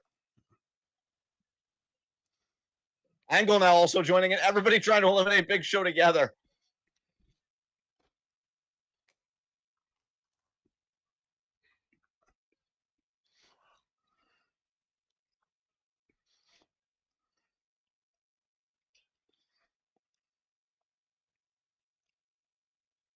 That's saying that's my pick. Don't get rid of the Big Show. Nobody gives a fuck about your pick, Taz.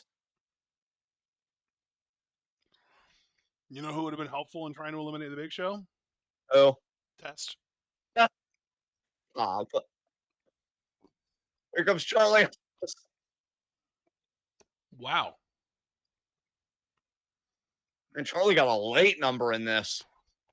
Mick Foley could have assaulted him backstage and no one would have cared. Yep.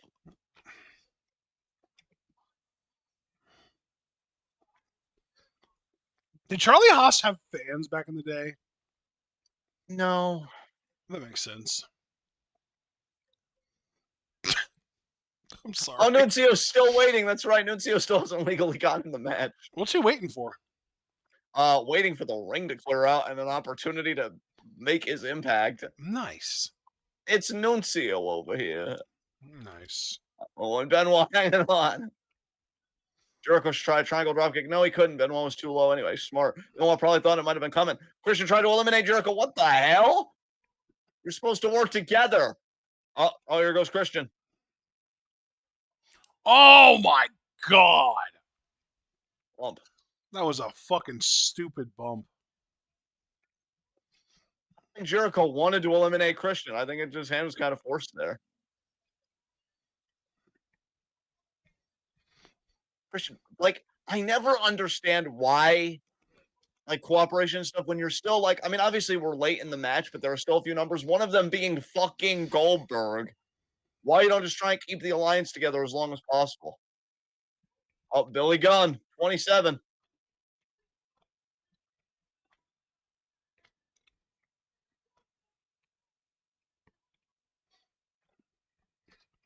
Oh, famous. Nice.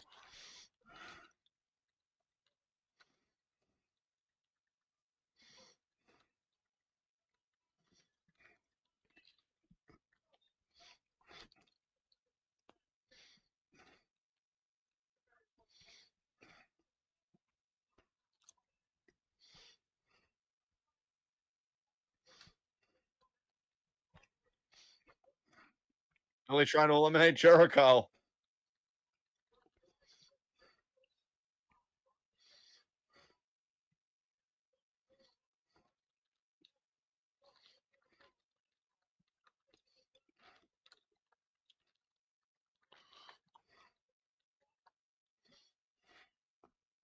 Angle goes back after Benoit. My God. Jericho trying to come in on Angle.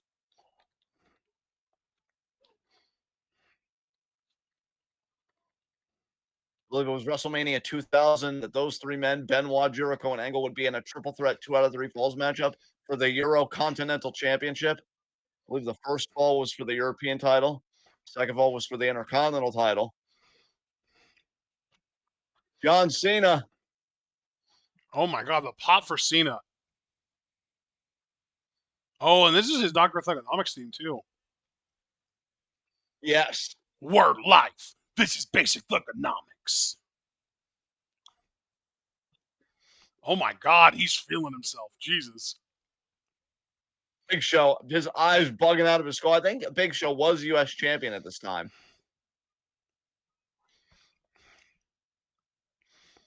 Who's Cena he looking at glaring Nuncio at? like, Oh, what he's the- looking at Nuncio. Nuncio's just trying to hide.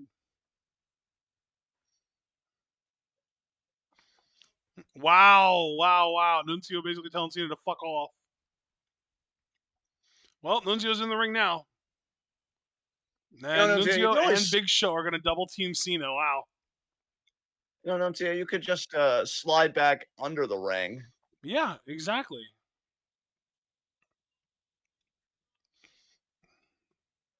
But Nuncio's probably like, if I show cowardice now, the sauce will never cling to my mother's pasta. Wow. Oh, slapped there by Big Show to the back of Nuncio. Nuncio's like, I'm sorry. He's doing a reverse Dexter Loomis. Yeah. Where he was sliding backwards like that. Oh my God, is Cena about to eliminate Big Show? Guess not. I think Jericho and Cena working together, that's a bit ironic. Yeah, considering one of their careers aged like wine and the other one aged like fucking milk. Rob Van Dam. Rob Van Daminator. And again, we already know Goldberg is number 30, so that Oh, about rounds out the field, folks. there you go.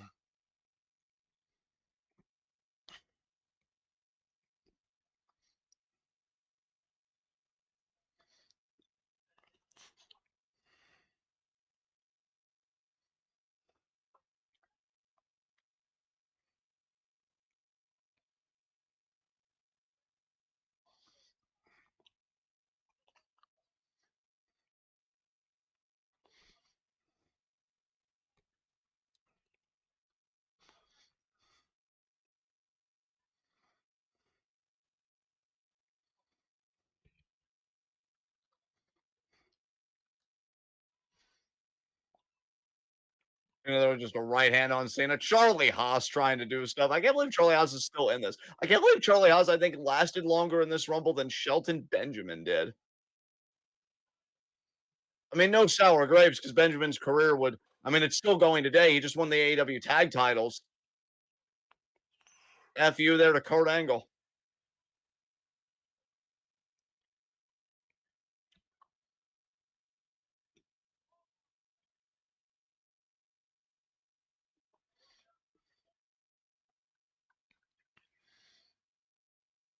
Here he comes.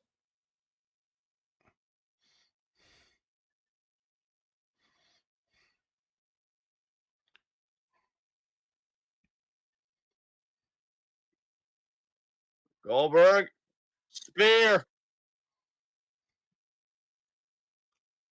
Spear to go.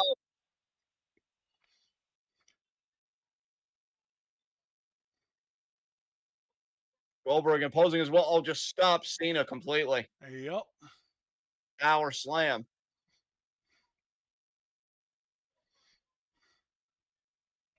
And then they're trying to pick his spots. Oh, there goes Charlie Haas.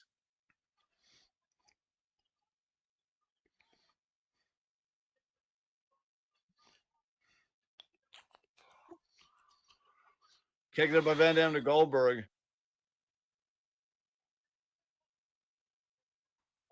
Oh my God. Well, Nuncio's that's dead. Goldberg for you. There goes Billy Gunn. William Gunnathan.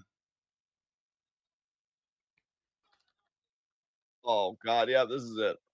Catch him, Billy. Oh, Billy's like hard pass.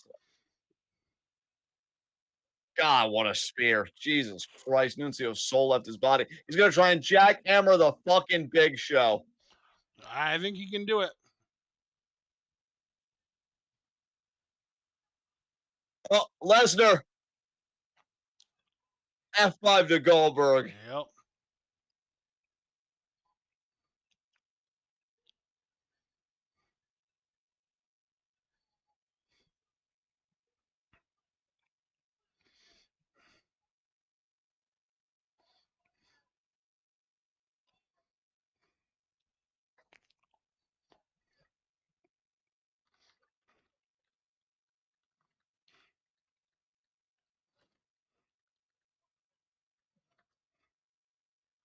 Goldberg saying, "You're next, you son of a bitch."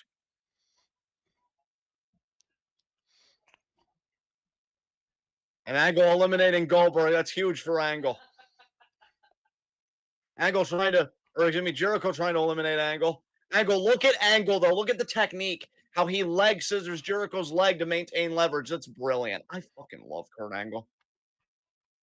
What a career. What a wrestler. Cena trying to eliminate Big Show.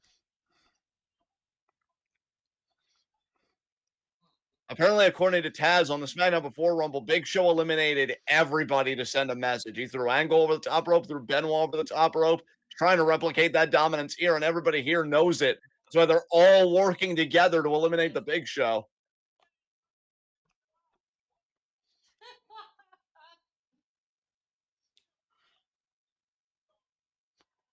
Big Show just shoving everybody.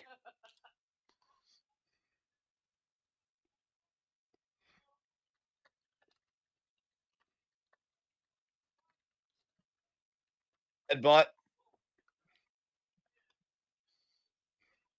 Nice shot blocked by Angle. Again, so smart. Angle's awesome. He just gets it, man. Yep. That's why I That was really a just come. horrible looking lion salt, Jericho. What the fuck are you doing? RVD gonna try and fly splash, and he cleared it. To his credit, he fucking cleared it. Holy shit! Cena pumping up the fucking That was funny. Freaking Cena. nice. Yeah, five knuckle And while shuffle. thinking about his headbutt here, He's entertaining. oh Everyone- my god! Everyone just getting their shit in. And for what? So y'all can have 500 pounds of dead weight that you can't even lift? Directing traffic, like, all right, guys, let's fucking do this.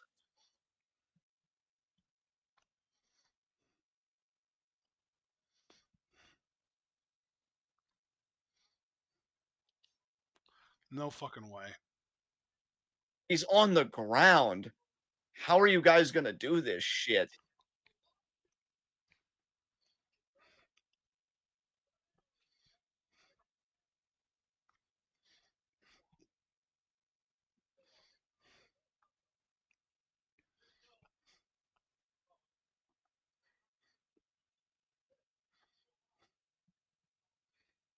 Uh-huh. There goes Cena. Oh god, oh god, the way he landed. Fuck. That looked really, really ugly, yeah. And the ref threw up the X, so you know Cena was injured immediately. That was rough. And I've got. Oh my god. Sheesh. We're already down to our final four here: Jericho, Big Show, Angle, and Benoit this year.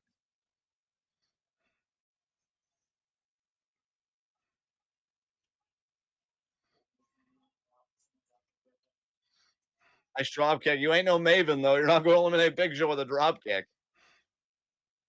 He's trying. Cena was the best shot they had of eliminating Big Show, honestly. I have to agree with you. Oh, Jericho hanging on. Breaks the eyes. Nice slide underneath there. You know, interestingly enough, Cena literally wrestled 2 nights later. That's crazy. SmackDown Royal Rumble. There was a How the SmackDown fuck did he do taping on that? Tuesday. And yeah, he was in it. And then he wrestled a couple weeks later on a SmackDown taping. Then another few days later at No Way Out, he was in a world title match with Kurt Angle and the Big Show. So like, yeah, whatever the fuck happened to him, it must not have been major permanent damage or long-term damage because he was back at it right immediately. Thank goodness, because that is still to this day, I can't watch that spot without wincing. Yeah. Like that fall that that elimination that he takes. Angle trying to hang on.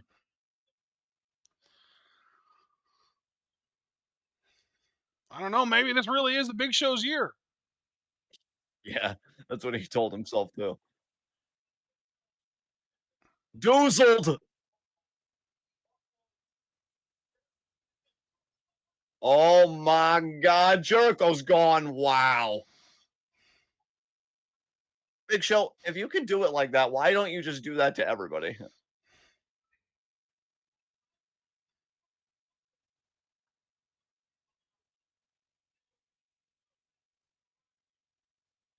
I walk slam there to Angle.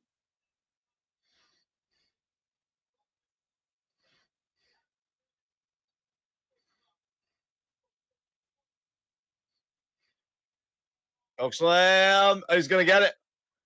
Again, I say, like, you eliminated Jericho with a choke slam. Why not just do that to everybody? Because, John, that would take the fun out of it. That's so true. Fuck.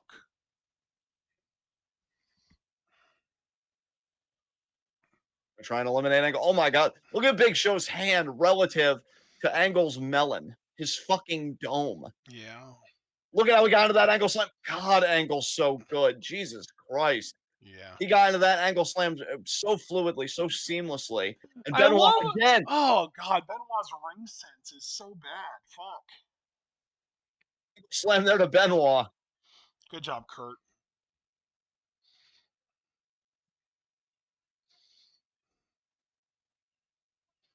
Angle's got two options here.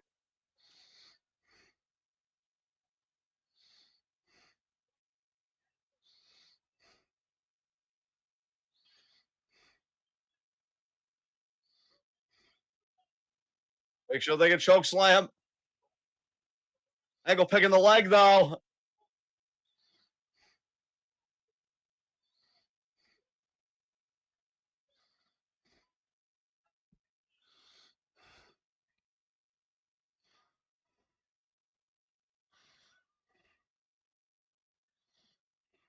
Angle keeping that angle locked in, and again, as commentary has pointed out, doesn't matter that Big Show's tapping out. This is the second time now he's tapped out.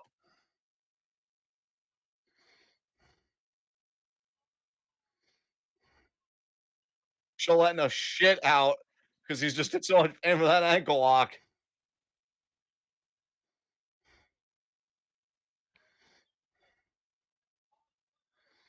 Big Show using that leverage to eliminate Angle. Wow, that was impressive.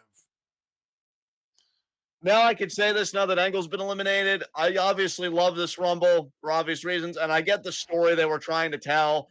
Number one, David, Goliath, all that shit. I still wish, though, that the final two was Angle Benoit as a callback to their title match last year, with Benoit getting the one up on Angle this time.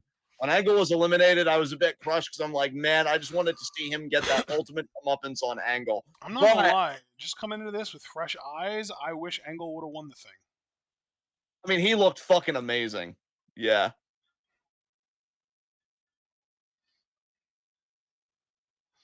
He headbutted him into the ring.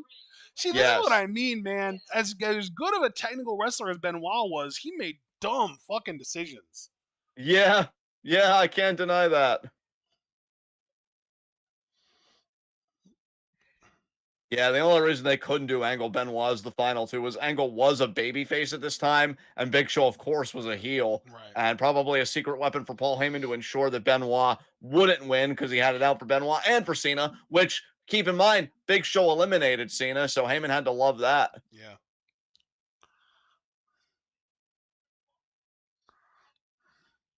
Who was the champion on SmackDown at this time? The world champ. Lesnar. Ah. Because remember, after this, they would do the SmackDown Royal Rumble. Eddie would win, and that's how we would get Eddie versus Brock and No Way Out. God, they really make Big Show look like kind of a wimp here with it the many times that he's tapped out. 3 tap outs for Big Show: Walls of Jericho, Ankle Lock, and now the Crossface. Ah, the same three moves that have made John Cena tap out in his career. Yes, indeed. Those are the only ones too, I believe, right? Yeah, John Cena just being like, "We're not so different, Big Show, you and I." Yeah.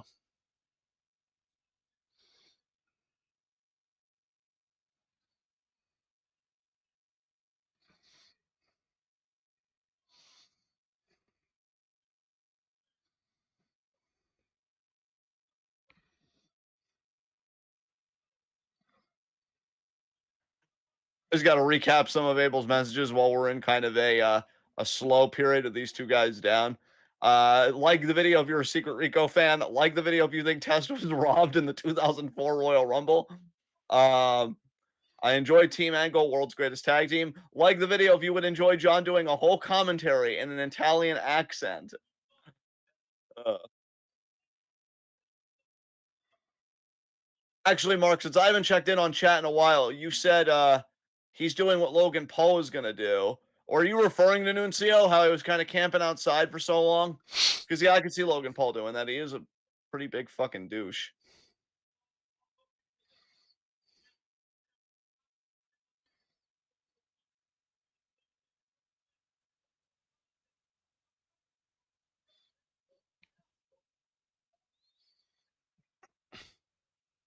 Military press.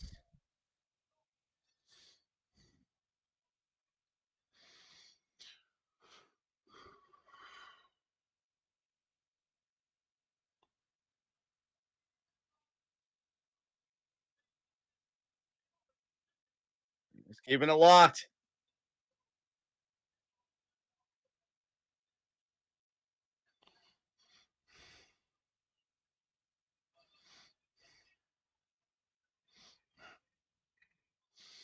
Ah, yeah, I remember this moment. like it was yesterday. Yes, indeed. I've They watched showed, this moment countless times, yep. and there it is.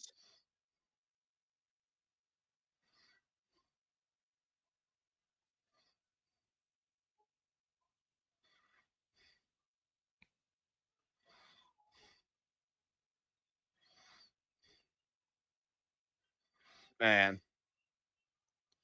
Fun Rumble. I think my favorite part was just all the times that Angle and Benoit interacted with each other, and Angle was low key the MVP of that for the time he was in it. Yeah, he was awesome. Angle fucking cooked, man. Actually, it's amazing for all of Kurt Angle's accomplishments because he was a meteoric rise. We all know it. He never won a Royal Rumble in his WWE career. That is crazy to me to That think is about. nuts. Yeah, that is crazy for sure.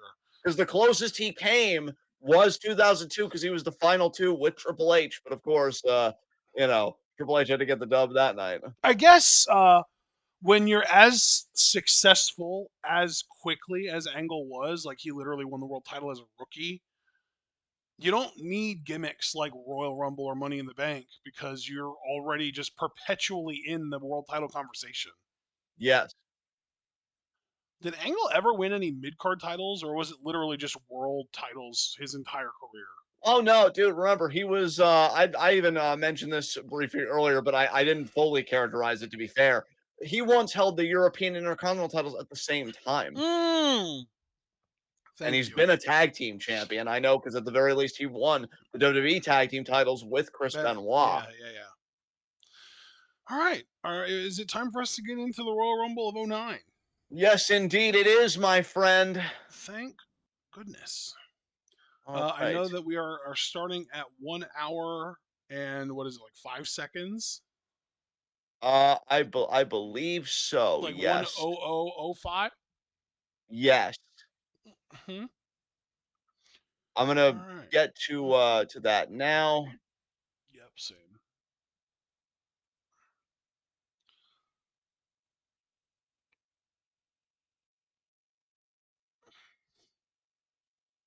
Right, two, All right. I three. have a 60-second ad.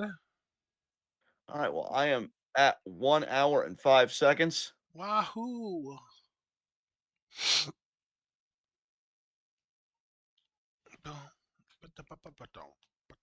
And Mark confirming that I was right that he was saying that Logan Paul is going to pull a Nuncio.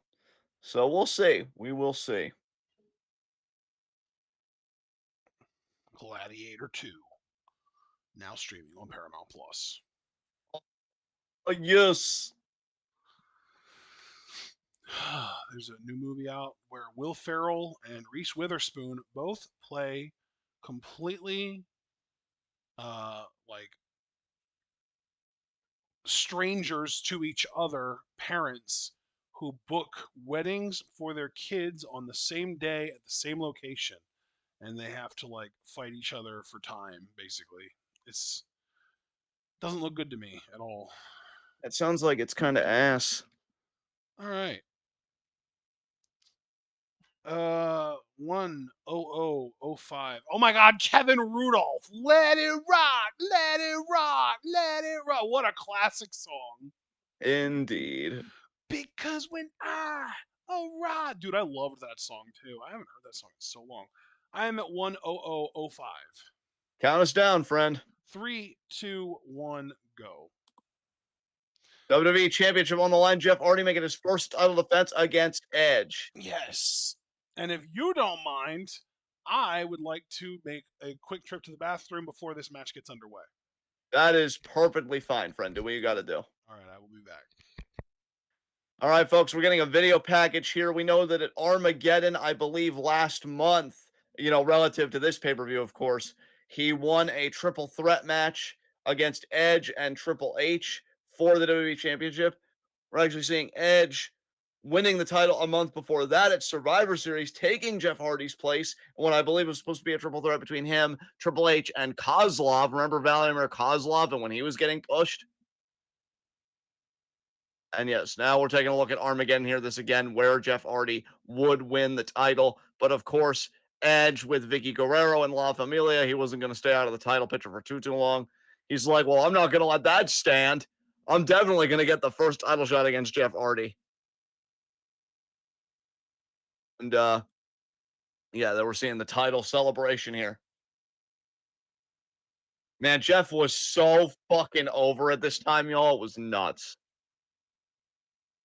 I don't know. He could have given a lot of people a run for their money.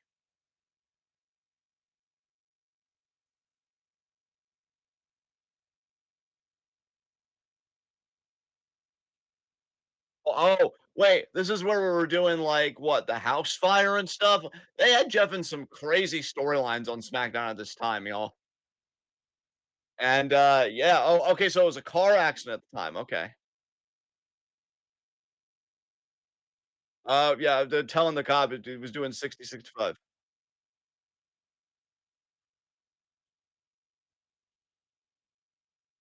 Man, some of the shit they had Jeff involved in, I just, yeah, wild.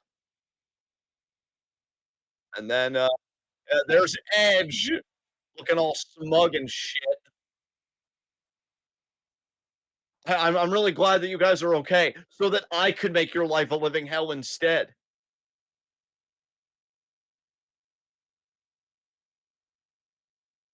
Edge being like, I'm gonna tell you face to face that your first title defense is against me.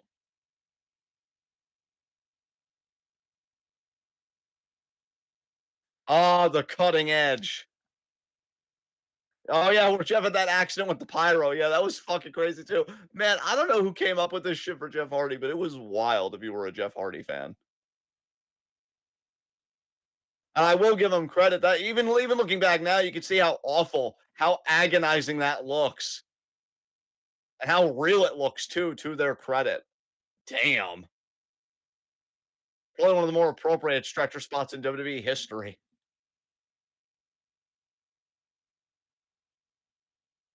I know you've always like you're a huge Edge fan. I know that about you, Mark. But how big was your Jeff Hardy fandom around this time when he was the most over of his entire fucking career? Like, were you like really wanting him to win the title too, or were you like, nah, you know, fuck him, rated R supremacy forever? Like, I'm just curious what your fandom was like at the time. And here we go. Now we're gonna get here for the WWE Championship. And I know Ashton won't feel bad about missing Justin Roberts' introductions. As here comes Jeff.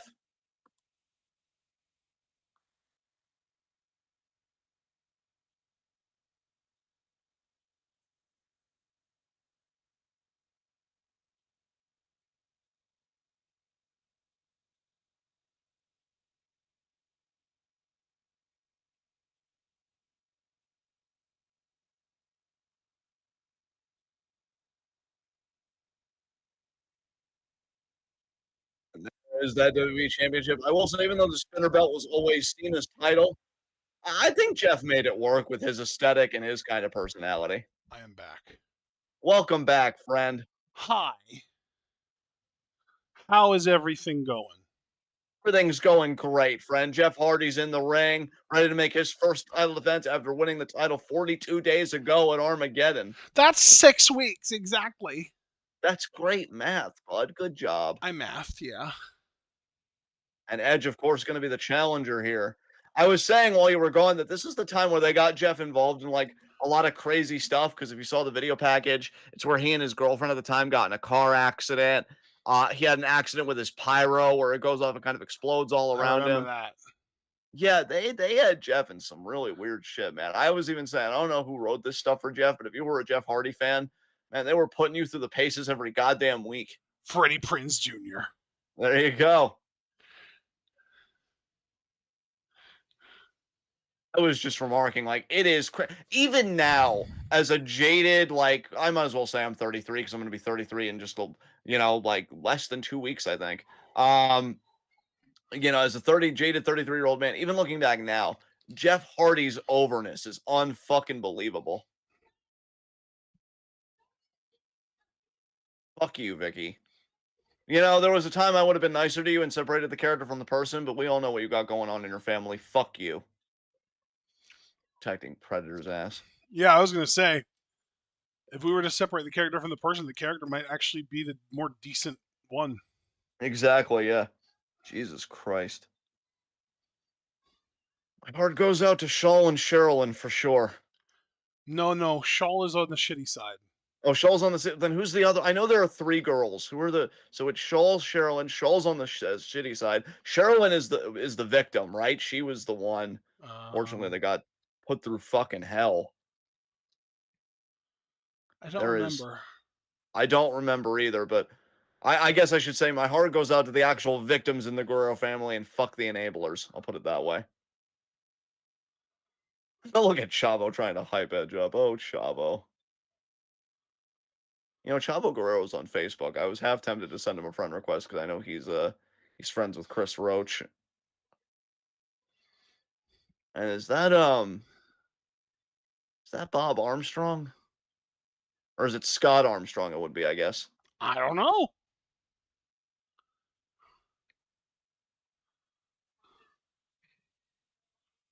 Okay, so now it's a no disqualification match according to Vicky Guerrero. Okay.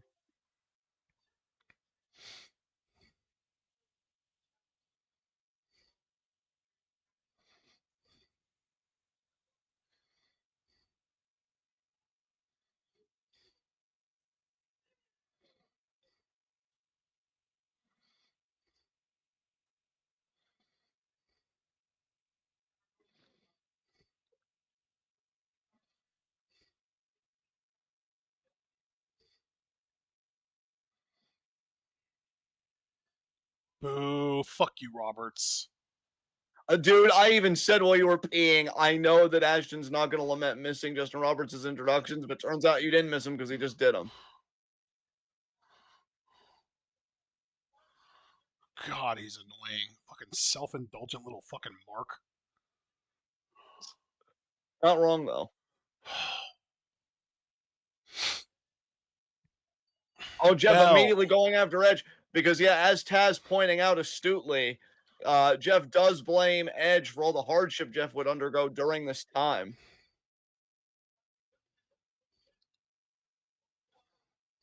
Just have more of an aggressive start than the bitter fucking blood feud between Triple H and Shawn Michaels in a fucking last man standing match. See, this was the kind of energy that I was hoping to see in that match. Jeff beating the crap out of Edge like the rent was due. Fuck me. He's just all over him right now.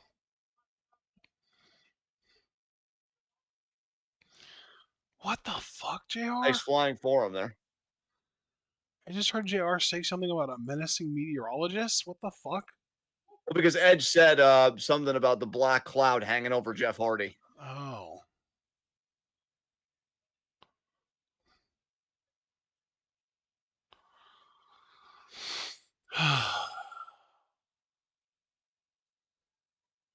Wow, Jeff.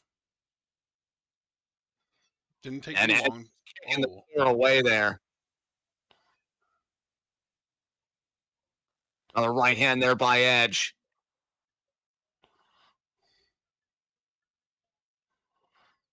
And Edge, he's got all the cards. He's got La Familia. He's got Chavo ringside again. No disqualifications. So Chavo could break up as many pins as he wants. Referee can't do a damn thing about it. Deck is definitely stacked against the charismatic Enigma here.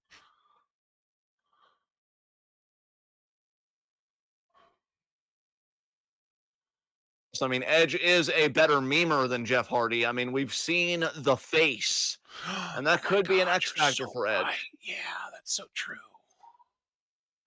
Cover. 1 count.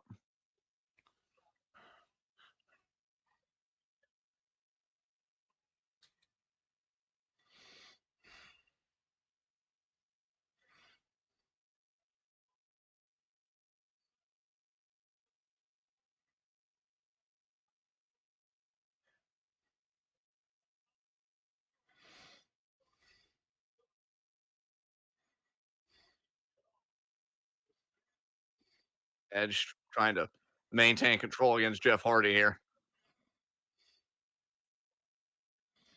Yeah, let's see how that goes for him. Yeah. Right now, it seems to be going pretty decently, my friend. I agree.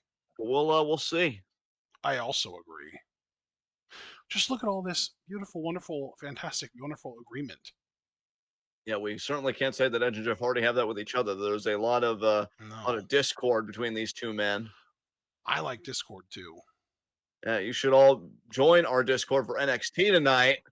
as I believe, it's going to be a stacked women's show. We've got women's tag team titles, the Meta Girls versus Bianca and Naomi. We have got Shotzi versus Fallon for the women's North American title, and we've got Cora and Roxanne versus Julia and Bailey. Oh, baby. I am glad that we are seeing that. I'll tell you, I'll be really curious the numbers coming out for NXT this week because Sean is really leaning heavy on the women, and I applaud him for doing it. It's not a condemnation by any means, quite the contrary. I'm just curious if we're going to see how much of a draw certain women really are tonight.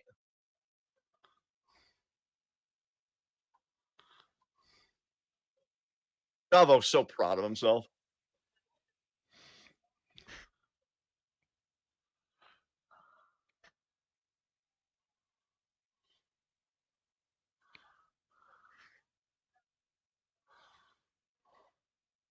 Baseball slide by Edge.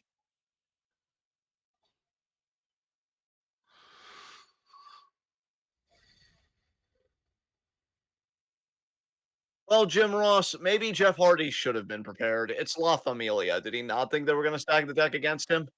Dude, right? God. Like, I don't know. I would think as a babyface, I would want to be, smart to what's going on around Prepared? me. Yeah. Yeah. It's like, wow, I'm on a show where the general manager is a heel and married to my number one contender. That seems pretty bad. It's the ultimate babyface trait to me is like, I don't know, fucking work ethic. Yes.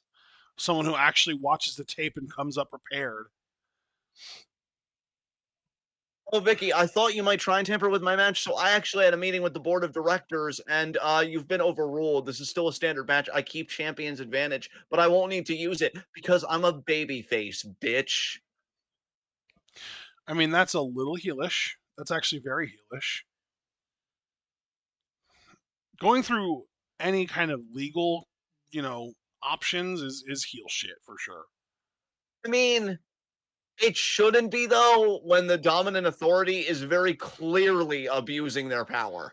Like, I'm actually amazed in kayfabe. Like, if we're going to go there, right? I'm amazed in kayfabe that Vicky didn't get checked forever ago because I know Bischoff and other, like, heel GMs got checked for less.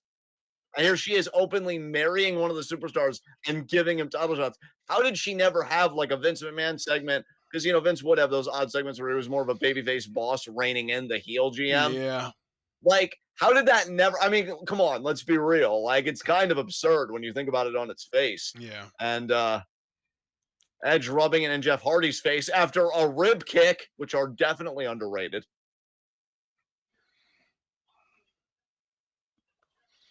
His right hand there. I mean, I like the La Familia story, and I thought Edge did amazing heel work pretty much his entire time as a heel, including this. But yeah, when you really start tugging at the thread, it's amazing how much of it comes apart.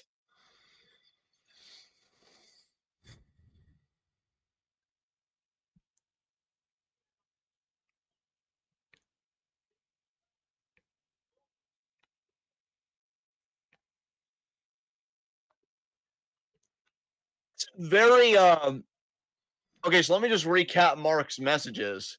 At least most recently, because I did read some while you were gone, because I made conversation with him just to fill our airtime. But he said all of the stuff that happened to Jeff was supposed to be Christian. I never knew that. It was supposed to be Christian doing that to him before his return, but then Vince decided Christian wasn't big enough, of course, and had him random debut in ECW. Man, Mark, I wish he would have trusted Christian and he would have let those two guys cook. That could have been a lot of fun, Yeah. especially with Edge in the mix. Like, how would have Edge have reacted to all that with Christian being back? Bro, Yeah, you could have Edge's gotten a face lot of right that. now. Oh, I missed it. Oh, there I'm seeing it. Oh my god. Yeah, Mark, I never knew it was supposed to be Christian. And then Mark just said, hide your wives. It's Cope. Fuck. Edge now pulling the hair of Hardy. Grr, I'm a heel. I'm gonna do everything I can. Except have a sense of urgency, because I still gotta look cool. Yes.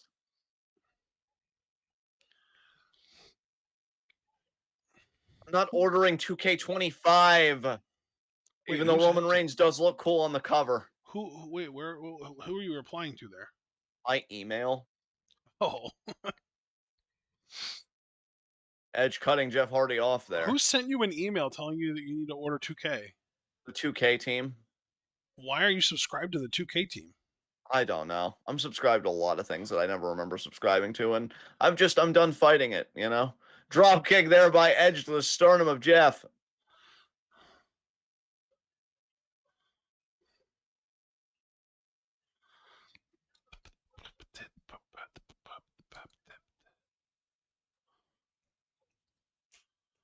Yeah, by the way, going back to the whole Guerrero situation, I do want to just confirm that it was Sherilyn who was the victim and that Shaw basically chose to side with Vicky by choosing not to pick sides and eventually blocking Sherilyn on social media. Yeah, real classy. Yeah.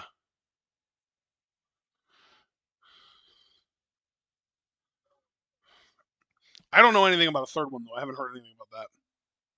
Well, I didn't mean like a third, but I just meant like I know there are 3 daughters. That's what I'm saying though. I haven't heard anything about a third daughter at all. Yeah. Huh.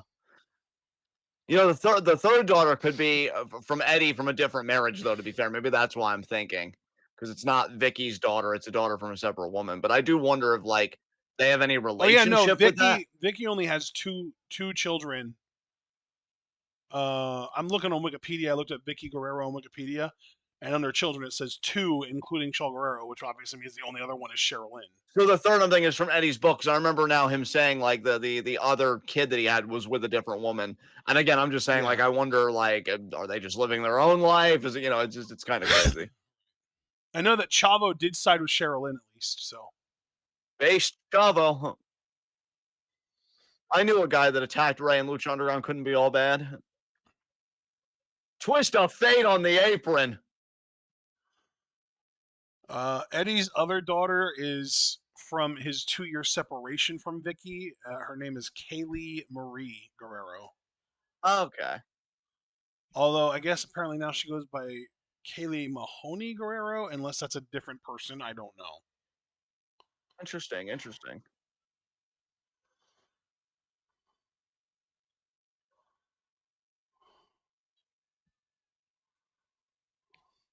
She stands with Sherilyn though. Awesome. Very disappointed in you, Shaw. Yeah. Most definitely. I know I we've mean, been. the only thing that I would give her because I'm not in the situation, I don't know. Maybe something is happening or did happen to Shaw too, and she was just afraid, and that's possible, but still disappointing all the same. No disqualification. Remember, that's a big ladder. It's a big one. Yes, indeed. Edge prone on the announce table.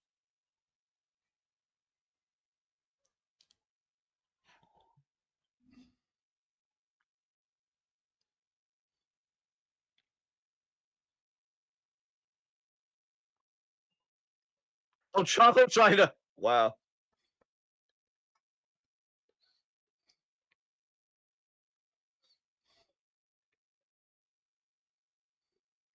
They've already trying to take Chavo out of the equation permanently here.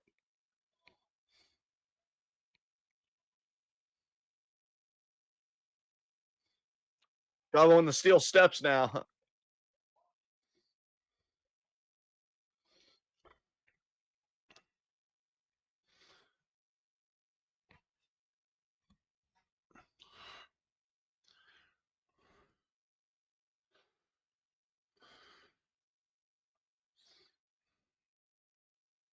Oh my. That was horrible. Jesus. The ladder fully slipped out from underneath him. Jeff tried to recover to his credit, but yeah, that was a nasty fall.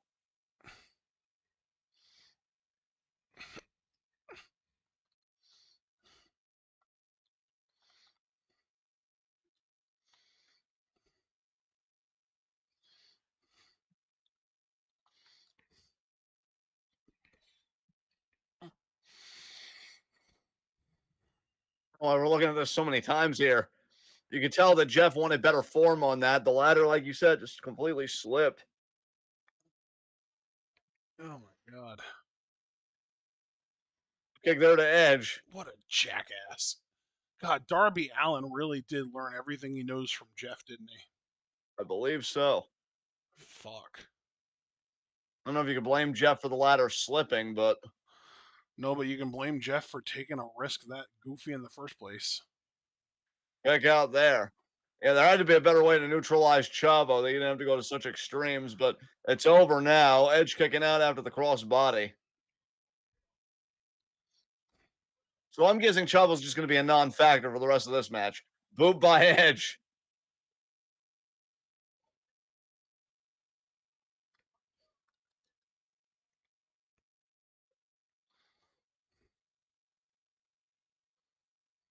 I wouldn't say it was an amazing maneuver, Taz. That seems like a big time overstatement.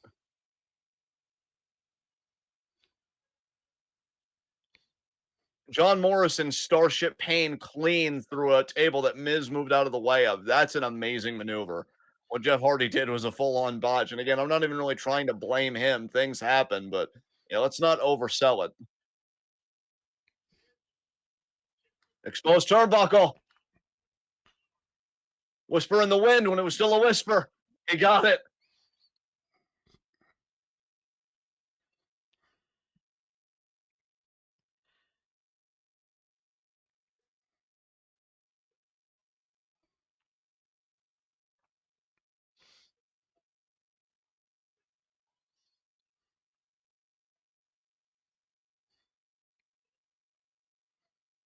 Impaler DDT.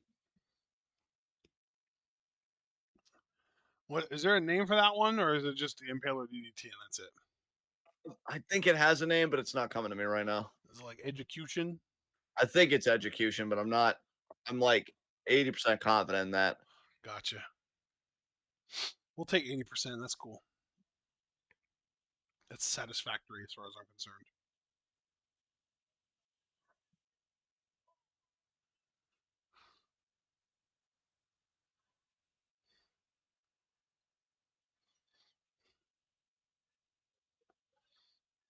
Oh, caught the legs.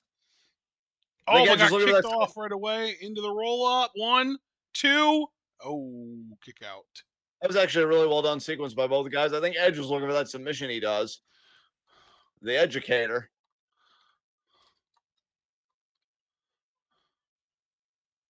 Gourd Buster.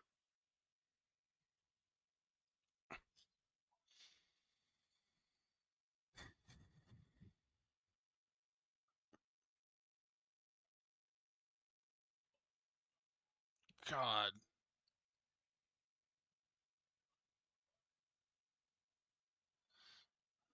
Exposed turnbuckle.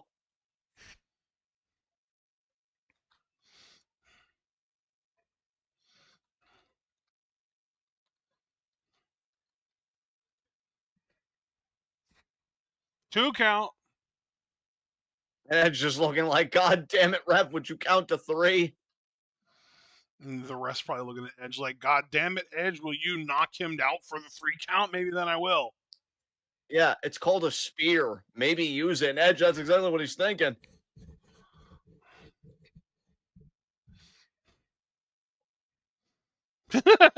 Edge ripping his hair. Oh, Edge.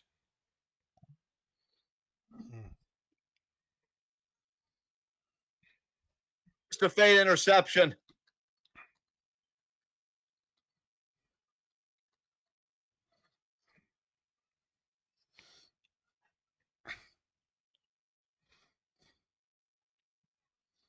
I think Vicky Guerrero's coming out.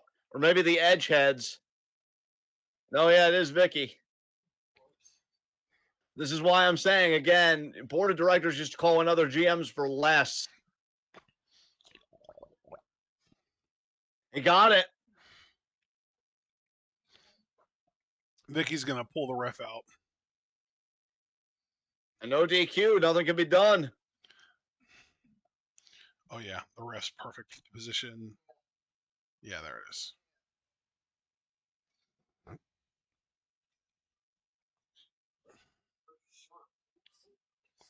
There's a corset going on there, Mom. Yeah, over top of the shirt. Harvey does that. Yeah. Matt Hardy's here and helping Jeff? Yes. What?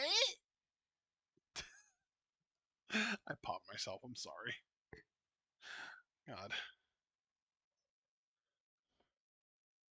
Vicky's screaming, no. That's it. Hold on. Give me a second. Give me a second. Oh, are they going to concerto Edge? Poor Edge with that skull. This is going to be where Matt turns on Jeff. Yep. Yeah. Right there. Because of Matt's jealousy, he had lost his ECW title and he failed to regain it earlier in the night against Jack Swagger. Jack Swagger.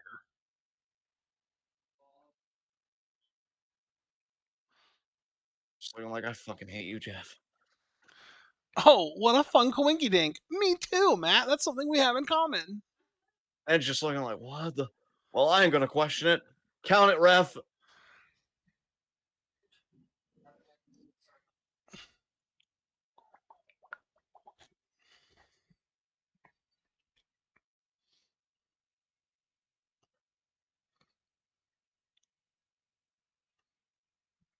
I love this song. Yes. Wait, did they say new? Yeah, Jeff was the defending champion. Oh my God. Again, Matt, he had only held the you title 42 really days because he had won it at suck. Armageddon last month. Matt's the worst. Yeah. If I can't be a champion, you can't either.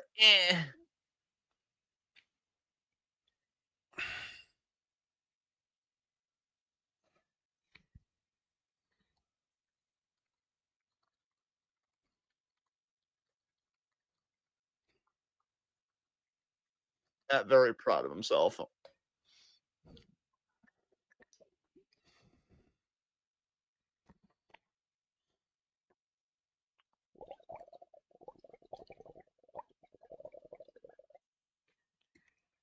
What an ass.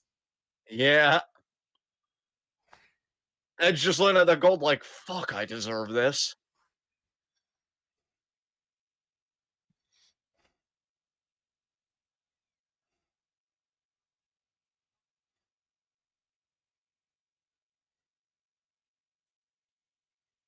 Let's remember, given that we're like way in the future and we could talk about this without being like, oh, spoilers. Edge would lose it a month later because Hardy would eliminate him first in the Elimination Chamber, only for Edge to attack Kofi Kingston in the World Heavyweight Championship Chamber and win that one. Edge's title career was fucking nuts. Yeah. He was one of the most interestingly booked characters, probably in wrestling history for a period. Yes.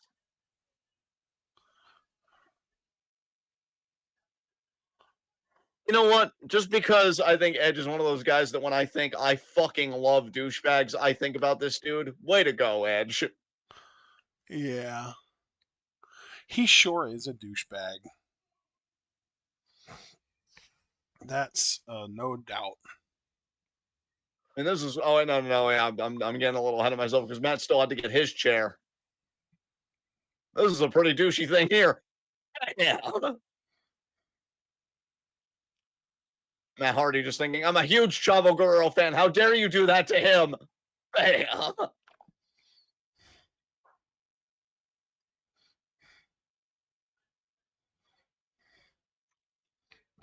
Did he say that in a promo after?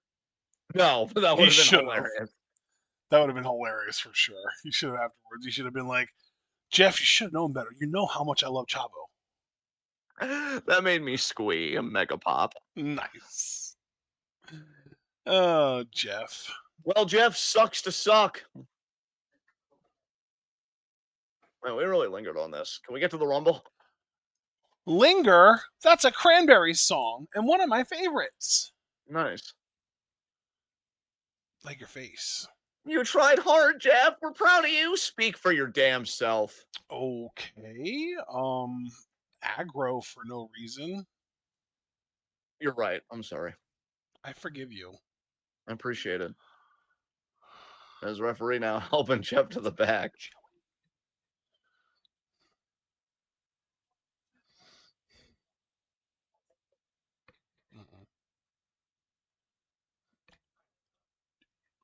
Royal Rumble.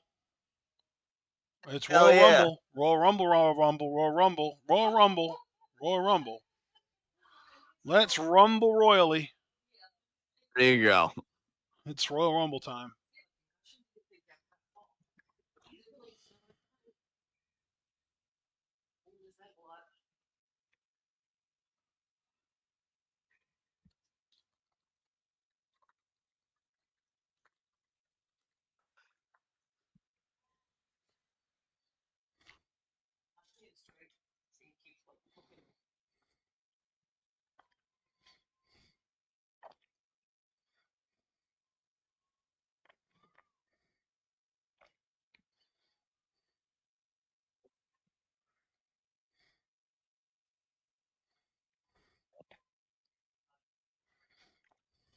Oh, Randy Borton.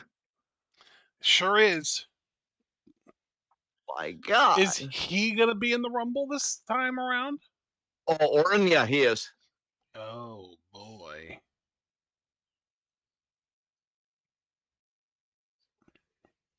Until I hear otherwise.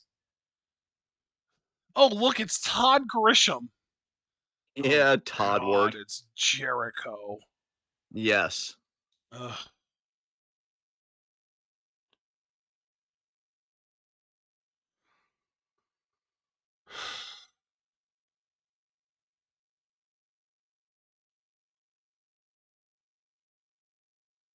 Oh, my God. You gonna be okay? I just hate Jericho so much now. That's understandable. I can't help but dislike him retroactively. That's understandable.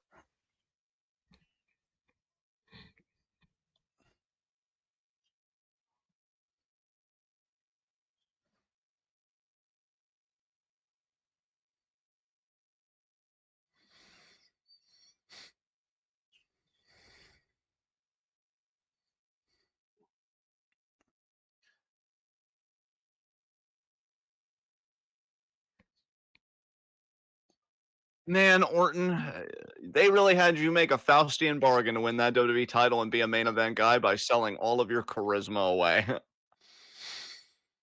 What does Faustian bargain mean? It's derivative of the play Faust from the German polymath Goethe, where a man, Faust, seeks universal knowledge of everything, and so he makes a deal with the devil to sell his soul for that knowledge. And it's a whole two-part play. It's actually really, really good. But yes, that's where Okay, that so phrase. would you say then that a Faustian bargain is just a different way of saying a deal with the devil? Essentially, yes. Okay, that's fair. Like selling your soul, basically. Yes, yes, for sure. Gotcha.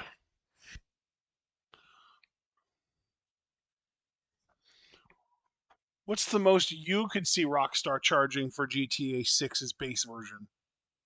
Base version, I'm gonna say $80. Yep, that's what I said too.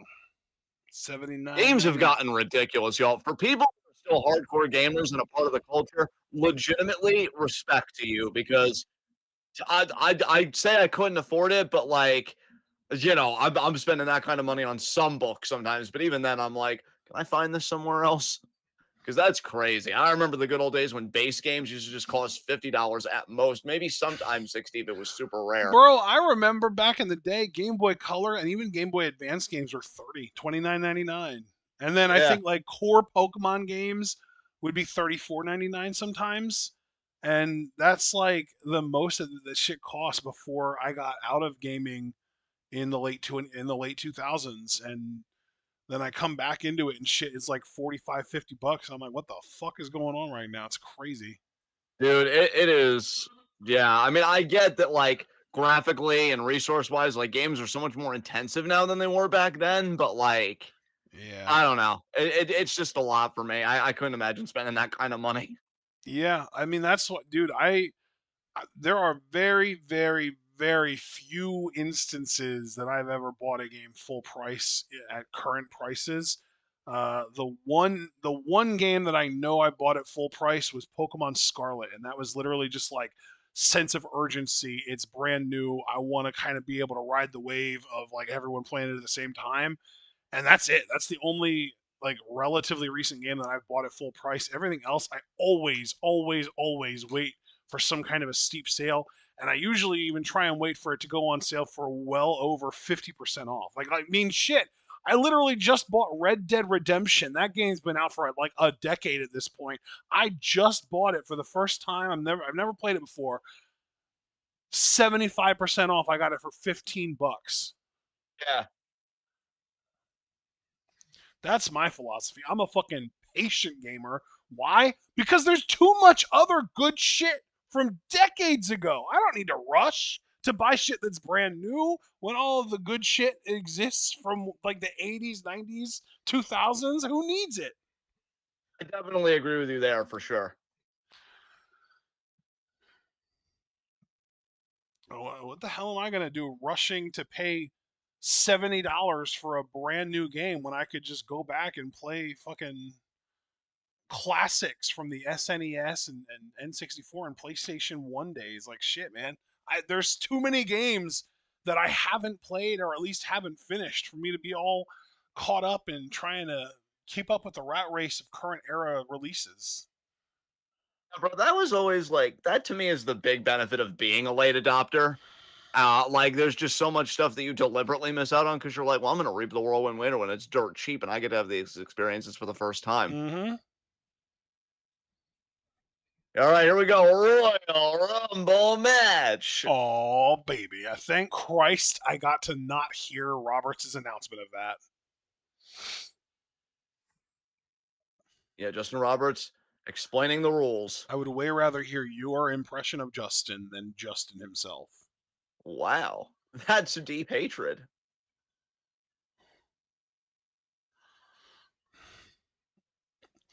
Of course, Royal Rumble 2025 going to be this Saturday at 6 p.m. Eastern Time. Oh, baby. And Rey Mysterio #1. We know back in 2006, Rey, I believe, won from the #2 position.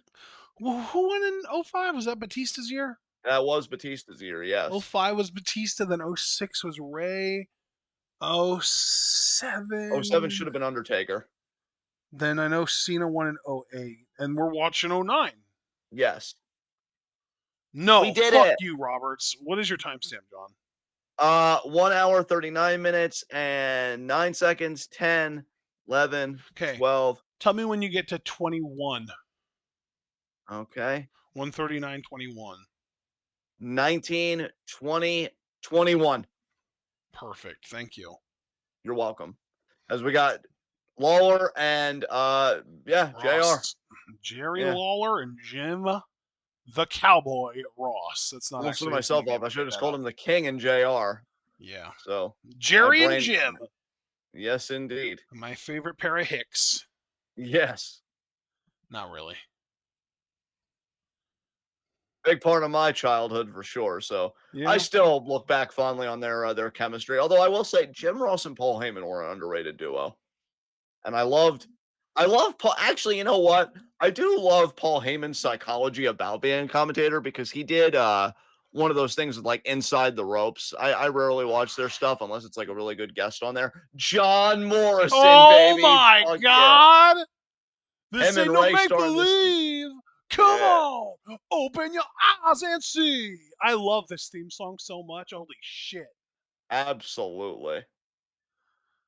But yeah, Heyman always had this idea of, you know, I want to antagonize the babyface commentator, but I always want to antagonize him in a way that goes back to the product. I don't want to do this weird like off-color stuff that you see a lot of today. These weird inside jokes. Like In anytime, AEW, you mean? yeah, that it happens there a lot for sure. Like any antagonism I make, I want it to be about the product. And even if we take personal jabs, always find a way to bring it back to the product. I love that mindset from Heyman because I would be the same way as a heel commentator. Like if I was to like prod at a babyface, I'd be like, well, I'd kick your ass the same way that we'll say like a heel Seth Rollins is kicking Sami Zayn's ass right now. Like, you know, stuff like that. Like, yeah. Yeah. Heyman understood it. Wasted time and going away no more. Well, John Morrison's gonna have to buy himself a lot of time because he's number 2 in this damn thing. He's gonna have to Ray go the distance. and Jomo. Oh man, this match is gonna be fun. You Right out gotta the remember, gate. I believe this happened a little bit later, but John Morrison would beat Rey Mysterio for an Intercontinental Championship in an amazing SmackDown television matchup. That might have even happened in 2009. Like I actually believe this it same did. year. Yeah, it was just later Yeah. on in the year. God, I'll never forget when I heard those rumors that Jomo was supposed to win Money in the Bank one year and they just didn't do it. He was supposed to have like what was his name? Oh my Nope. god! You mean Johnny Nitro? No. Like Morrison was supposed to have a gimmick. Adam Rose. He was supposed to have like an Adam Rose type gimmick, but like darker and more cultish. And So Adam Rose in NXT. yes. I was gonna ask you, what was his name after Leo Kruger? But I remembered. Adam Rose, yeah. Good job. Proud of you, bud. Absolutely. Crossbody there by Rice Springboard.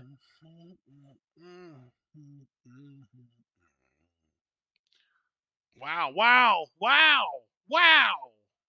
That's what Morrison's got to be thinking. Oh, no. God, I'll never forget the year of Rumble when Miz was WWE champion, and I was really hoping Morrison would win it. And he even had that crazy save where he caught himself on the barricade, and it meant fucking nothing. It always means nothing. I love how hard though these guys are actively trying to actually throw each other over the top and eliminate each other. Yes.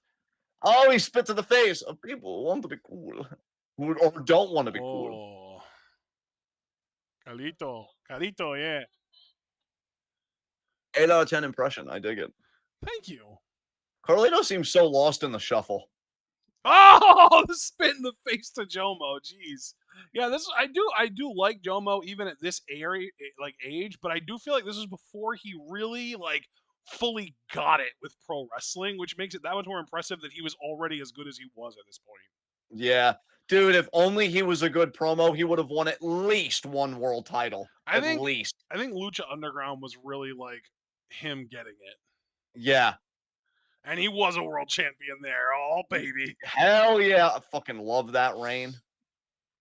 It was pretty incredible. Pretty classic. If nothing else, I will always thank Lucha Underground for giving him his fucking due because he was so good. And then I thought, well, maybe he could win it when he came back to WWE, and it looked like he was going to beat Braun Strowman for the Universal title, and who fucked it up for him? The Miz. Again.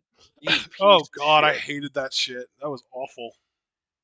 They never just let Morrison get one up on Miz. And you know what, though? To be fair, Miz always was a company guy through and through, and WWE knew that. So you stick with, you stick with who brung you.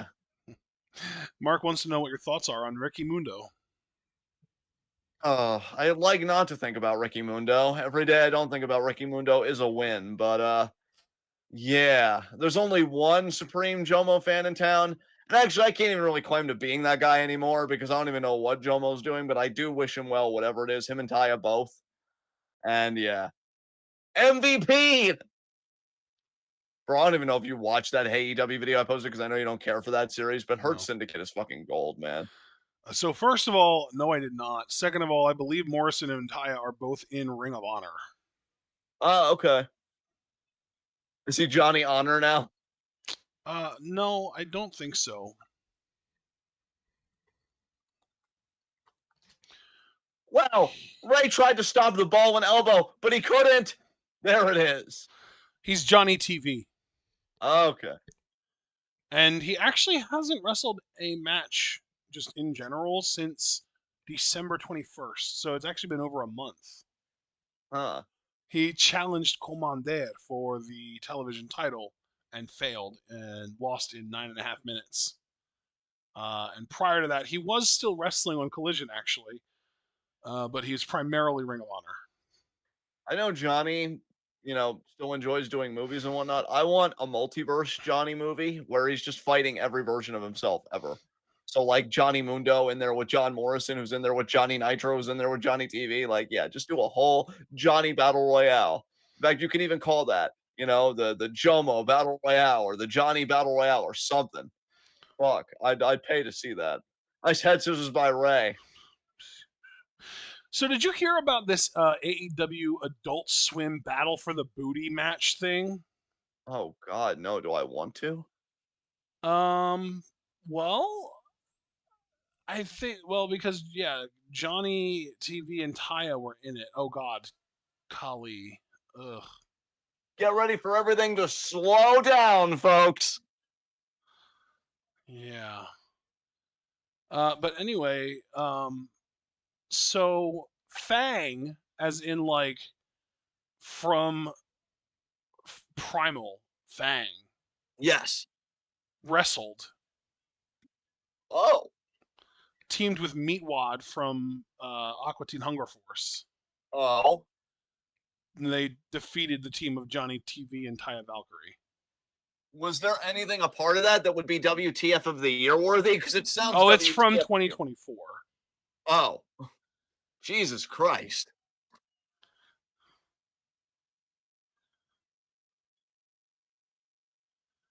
Actually, I'm wrong. They didn't win. They lost. Johnny and Taya beat them. Oh, thank God. But yeah, I just thought it was cool because I know we love Primal so much. And yeah, Fang from Primal wrestled Johnny and Taya. Yes. Portrayed, by Punjabi the way, Punch. I should say, Fang from Primal was portrayed by someone that we've actually seen recently, Viva Van. Oh, no. Yeah. Oh, there's Kozlov. Oh my God! And Meatwad was portrayed by Vinny Massaro. That's too perfect, honestly. It is, dude. Vinny could have portrayed Spear. That would have been perfect. Yeah. He would have been a perfect Spear.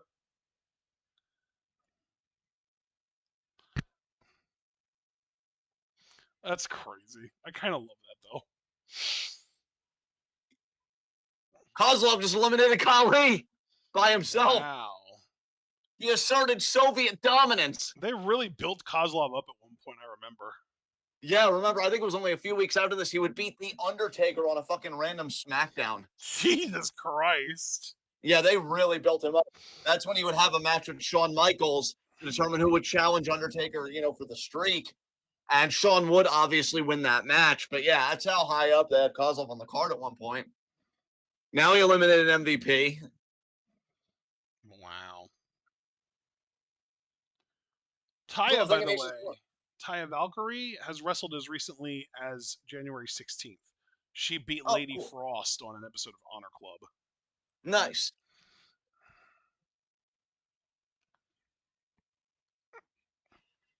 Kozlov raising his arms after he does every little thing. It's such a... Yeah, I did a thing. Yeah, everyone loved me. Yeah. Oh, you're not down with communism, right? Well, Neither. You're not down with communism, you'll have to go down with capitalism. Exactly.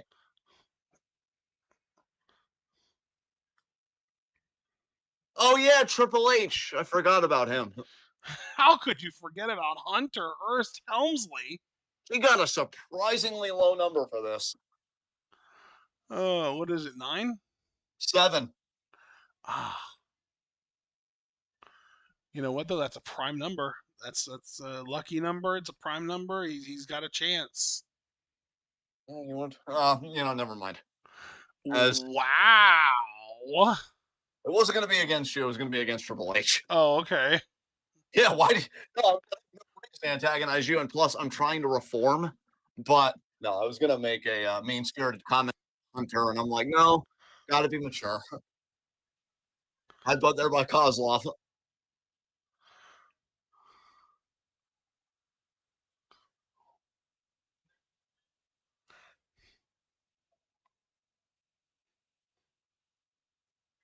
Facebuster.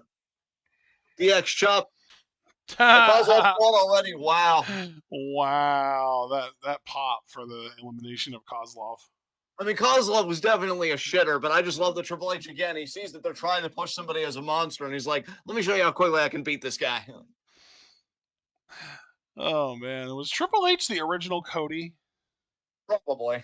Love me, people. Love me, please. That's why even though I'm a heel, I'll have badass music and wear shades. Harley Race High Knee. Yo, Ray and Jomo, you guys got to stick together. You're the low numbers right now. You're 1 and 2. Orton got number 8. Wow. Oh man. Can you do a really quick pause play, please? Sure. Yeah, I did. Jomo still hung on, by the way. Him and Ray both. Yep. Triple H's face. You know, God, honestly, he really does look like Sean Bean. I never noticed before this. Wow. Yeah.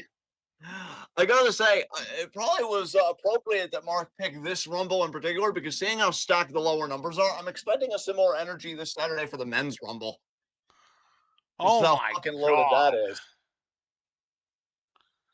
Yeah, RKO him.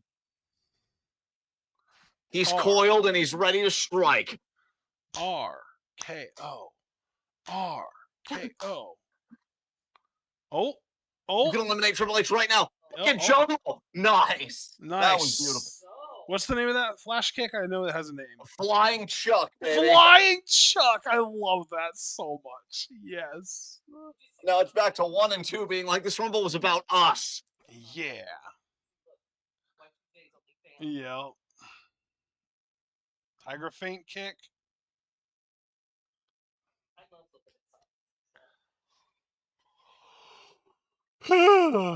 Seeing Rey Mysterio do a 619 just makes me want to watch Stardom. There you go. Let's watch Starlight Kid do it. Our Wonder of Stardom champion. Yeah. Oh, it's crime. Who in crime time? Oh. I think JTG. Yeah. Wait. Is it both of them? Well, that would be illegal. They're flipping a coin. It is JTG.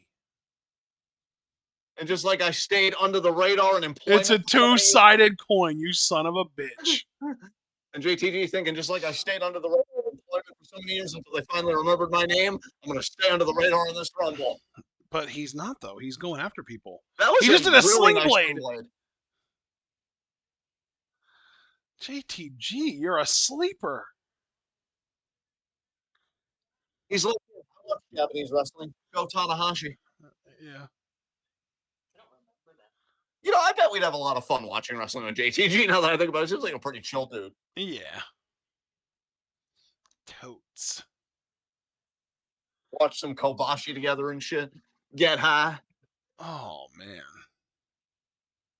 Orton trying to eliminate Ray. Let's remember the final 2 in the 2006 Royal Rumble was Ray and Orton, and Ray got the better of Orton that night. Oh.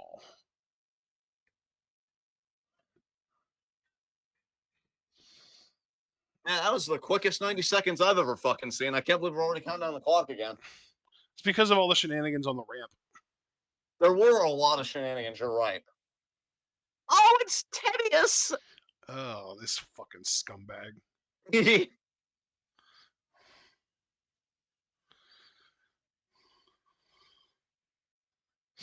I mean, he's probably loving the oligarchy we're living in right now. Yeah. Wasn't he, like, caught up in some kind of, like, embezzling thing?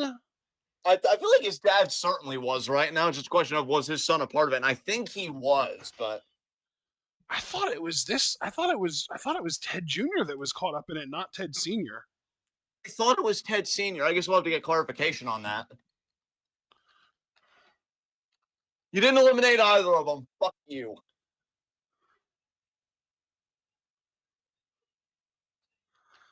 Yeah, dude. I'm seeing here on NBC News, son of wrestling legend, the $1 Million Man, charged in welfare scandal involving Brett Favre. Wow. So It was DiBiase Jr., not DiBiase Sr. So Senior didn't have his own scandal then, because I could swear that he had his own scandal at some point. But No, not that I'm aware of, at least. Oh well, he's clean. Good. That would just be a little too in character for him, honestly. What a baseball slide to the nuts by Oscar. Wow. That's because he's secretly a piece of shit, which is why he veils face. I mean, we know he's a deadbeat dad. Yes. Oh, there's Kane. Actually, no, it's Kane. Jericho. It's Jericho. I lied. I thought it was Sorry. Kane too. What the hell? Fuck you, Chris. Yeah. You and your facial hair. God, I desperately need to shave. Hmm. And immediately goes after DiBiase, and then Orton goes after Orton. I thought he was going to try and make alliance with him, but no. I guess after Orton called him out, he's like, well, shit. He's trying to eliminate Orton. He's got him out over the top rope. As Michael Cole would say, line him up, throw him over. Michael Cole talks like that?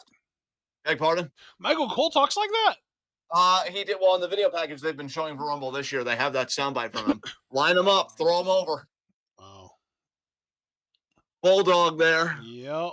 Is he going to go for a lion salt? Yeah, he is. Hey, he lands on his feet. Good for you, Chris. Oh, no.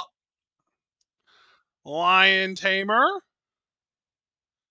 Maybe. No. Under with the tree trunk legs is like, fuck you. Yeah, Triple H too strong. Hogan, man, he's just such a fucking powerhouse. He's so cool, you guys. God, Oba needs to be in the Rumble this Saturday and just eliminate everybody with ease. Oh man, that would be so glorious. Almost too good to be true, honestly. I feel like you would pitch a tent live on air if that happened. Like if Oba won the Rumble. I would. I think we would hear Ashton Vinegar stroke for the first time. I would pitch a TP. Yeah.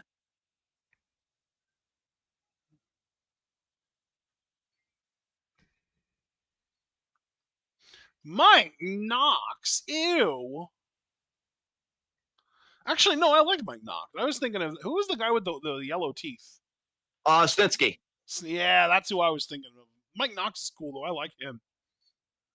Yeah, Knox had a weird gimmick at one point where it's like he knew facts about the human anatomy because he liked torturing people. Didn't he stalk Kelly at one point? Well, it's not that he stalked her; it's that he was like the boyfriend at one point when ECW first started out. Oh, so like she would like do her like striptease thing, and then when guys in the back tried to hit on her, he would show up and be like, "Hey, she's with me."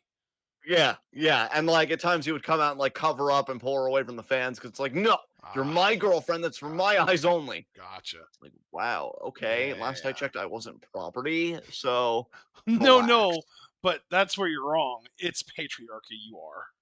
Yes. Ugh, gross. God, that was gross to even say. I'm grossed out by my own words. But the truth isn't always beautiful, my friend. At least as far as the patriarchy goes, because I mean, you know, it is true, especially nowadays. God. That's why I don't give fascists an inch, people. Resist with everything you got. 7, 6, 5, 4, 3, 2. I'm gonna say Finley. 1. Wow. My name is Finley, and I love to fight. Well, this guy's the furthest thing from Finley. It's Michael. It's número the Miz. 13.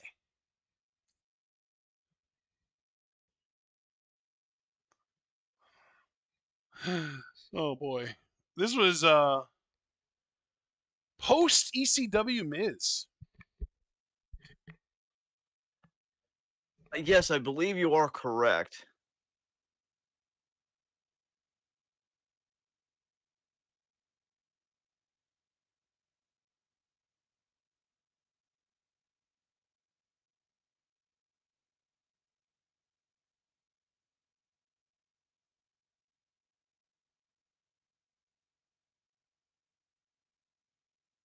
Oh, Miz missing.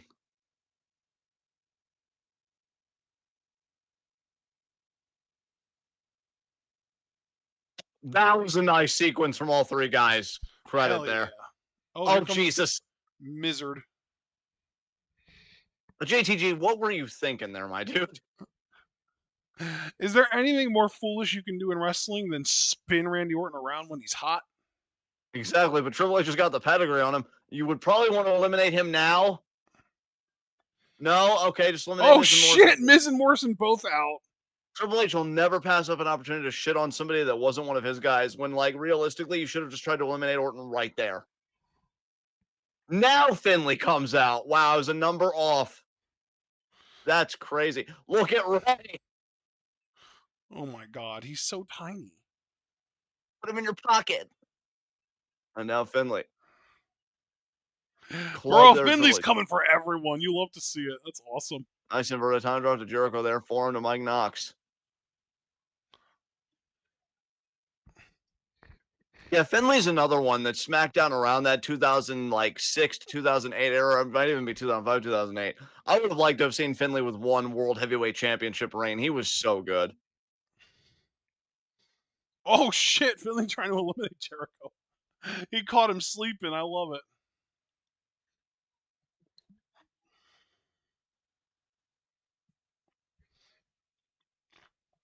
God, as good as David Finley was, I don't know if I can ever forgive him for the spawn that he gave sperm to. Yes. God.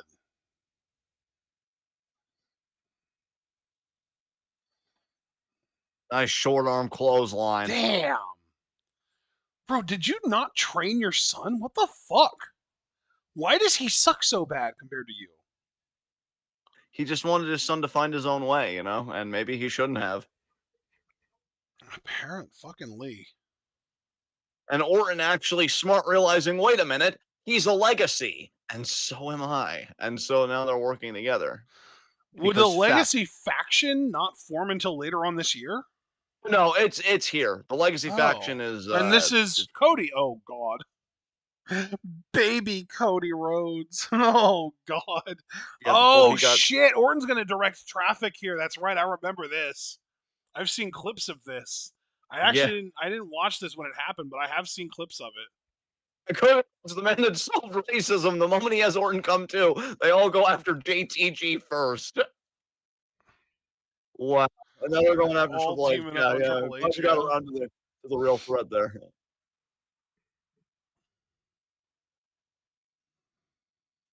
Scooter, I want you to very carefully survey the situation right now. Because it's not good for you, my man. Orton sees him. Orton saw Ray. Mike Knox. Oh, Oh, what an you, RKO. That Ray. was sick. That's for trying, you piece of shit. That was fucking awesome. Quite frankly. Mike Knox taking it to Cody Rhodes. Jericho with the shitty little toe kick. You see that? Yeah.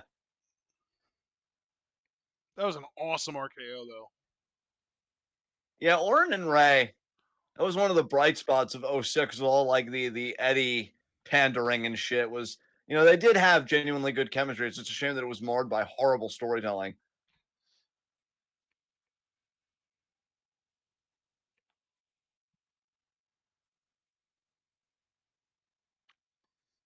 That was one hell of a pop for Taker. Yes, indeed. God damn. Well, here comes the dead man. Number 16. Damn, it's still so early into this. It's crazy. Yes. Oh, man.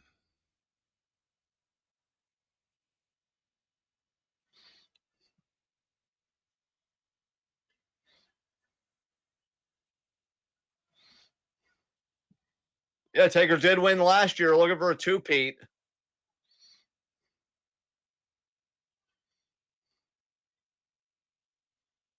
JTG's just gone. Yep, there he goes. Yep. Oh, and now Taker going So, after Cody. is Shad still going to be able to be in the Royal Rumble, or are we only going to get one member I of think that Chrome the Time? entire point of them flipping a coin was that they only got one spot and they had to decide who's going to get it. Yeah, okay.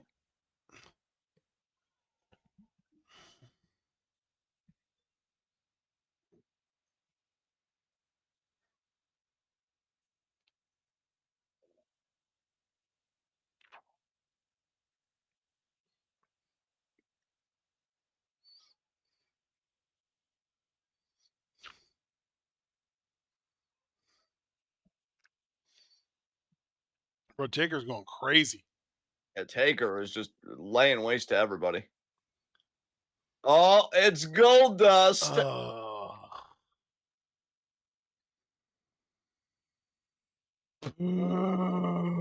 Oh, You know, as somebody that can understand why someone would support deep breathing and chomping, I just wish that Goldust wasn't the poster child for those things. and yet he is. Oh, look, they're brothers. Just pop Cody right in the fucking face. He needs his big brother. Yes.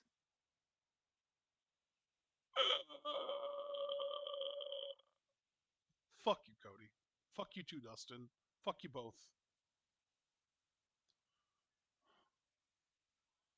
And of course. I'm just looking at this like, stop embarrassing my faction. Yeah. You just put a stop to that real fucking quick. Just looking at Cody like, see, do you see how I just cleaned up your mess? See how I just cleaned up your fucking mess? Don't let this shit happen again.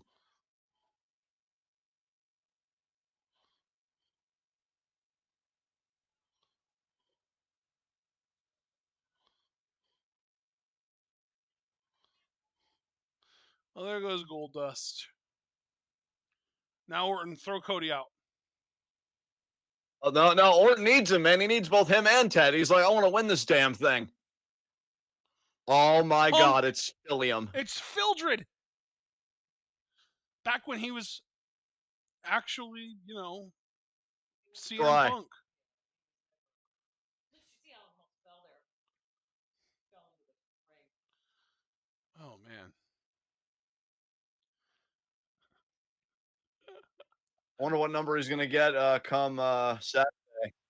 Saturday? Oh, Yep. like this year for real. Yes, for real, yeah. The Royal Rumble that's coming up here. Yeah. Oh man. I am gonna guess 30. I'm you know what? We've got a preview and prediction coming up on Friday. Here's a preview for the preview prediction. CM Punk number 30. There you go. You still don't know how many points I'm putting on it though. That is true. Yeah. I'm probably gonna be a wild man with my point distribution. I usually am. Boot I'm there by Taker. always very scientific and mathematic with mine. Yes. Yeah. Sometimes it works out. Sometimes it doesn't. You never know. That is true. That's how life be. The secret to being scientific and mathematic about predictions is if you don't predict correctly, it doesn't fucking matter. Exactly. You still need to guess things right in order to get the points. Oh, it's Mark Henry. Somebody go and get their ass whipped. With Somebody Tony go and get Atlas. their leg split. What? No, this is when Tony Atlas was managing him at the time because Tony Atlas came out with him. Oh. This is about what? A year ish prior to, maybe like a year and a half prior to Hall of Pain. I'd say a year and a half sounds about right, yeah. Because Hall of Pain was like mid 2010, right? I believe so. Dude, it feels like Or a was it? lifetime ago. Was it mid 2010 or mid 2011? It might have been I- 2011 actually. I thought it was mid 2011. Yeah, so it would be more like 2.5 years then. Oh wow, there's an elephant on his back.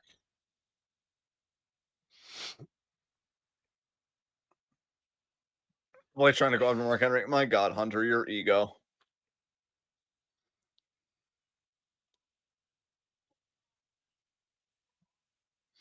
Yeah, get caught. Strongest. World's strongest slam. Yeah, fuck you.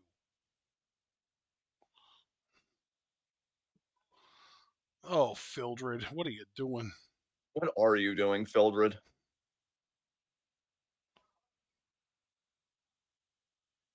Is he out? Oh, hang on. No, of course not. We got another countdown already? This feels fast.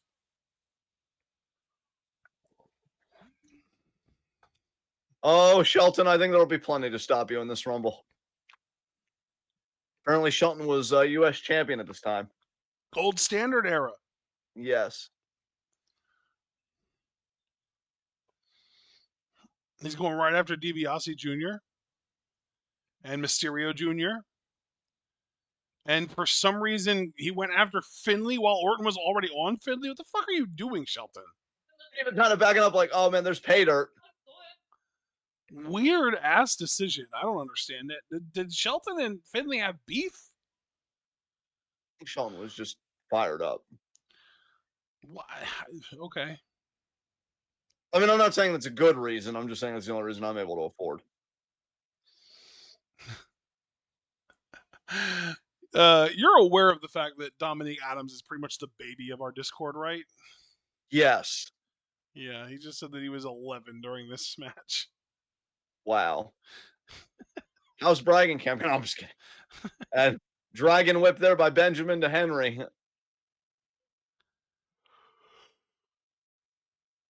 Hang on. I'm not ready to be buried by you yet, Hunter. Yeah, like in terms of the people who are actually active in our server, he's the youngest. Then I'm pretty sure DBK is the next youngest. And then maybe Gala or Alex Foster. They're both right around each other. My God, it's William Regal. Regal! What were you my godding about? No, just that it's William Regal. I was Oh, marking right. out for Regal. Nice.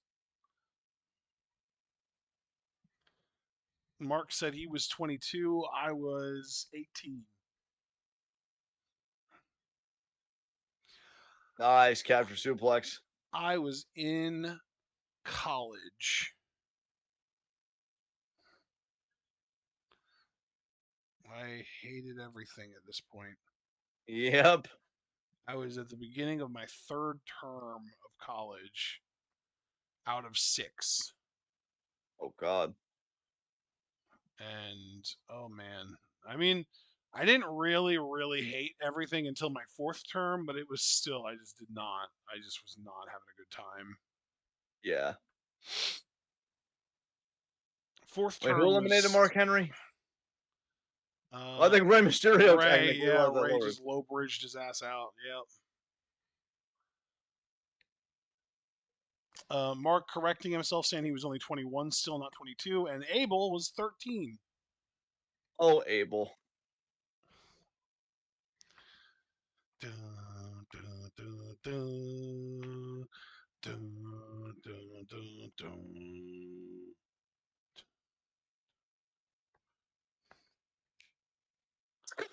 Coffee Kingston. Oh man, You're is this? heel now, and we hate you. Did he still have the Jamaican accent during this? Yes. Oh man. And you know, I think I can say this now that New Day's been in a weird space for years. I fucks with New Day, amazing. I've said everything to say, but as a theme song, I'll always prefer Kofi's SOS theme to the New Day theme. SOS. Yeah, that theme song was legit fucking fire. Boom. Boom drop.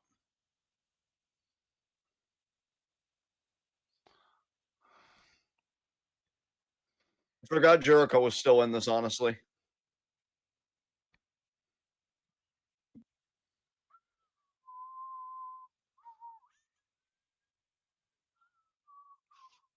Oh no, who busted Undertaker open, but he's bleeding. Oh my God, Taker. Get over yourself. Nobody asked you to blade during the Rumble. Jesus Christ. Finley going after Cody Rhodes. Ted trying to call Cody's help. Cody's too busy being incapacitated.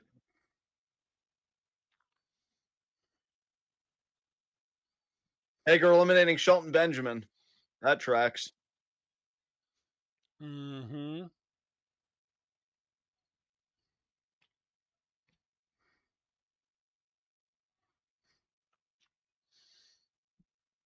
Who's Jericho eliminating here? He's trying to eliminate Ray. There's Kane. Kane, there you go. Finally, Undertaker has a check. Yes. Look at Ray dangling upside down the ring post. He's goofy. Finley actually helping Ray there. I'm surprised. Finley was like Batman, man. Oh, Kane just.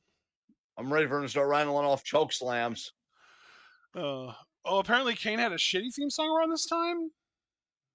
I didn't think it was shitty. I mean, that's what Mark said. Mark said Kane and his shitty theme song. I mean, nothing will ever beat, Finger Slow 11's Slow Chemical. Chemical. Yeah. Yeah. No wonder all the world is gone. Yeah, that's good shit for sure. I remember that. I actually just kind of like Finger 11, honestly. I think they got some other good stuff too. Yeah, Because definitely. they're the ones that did that. I'm not paralyzed, but I seem to be struck by you. Paralyzer, I Yeah. think it's called. Yeah, I like that song too. That's good shit.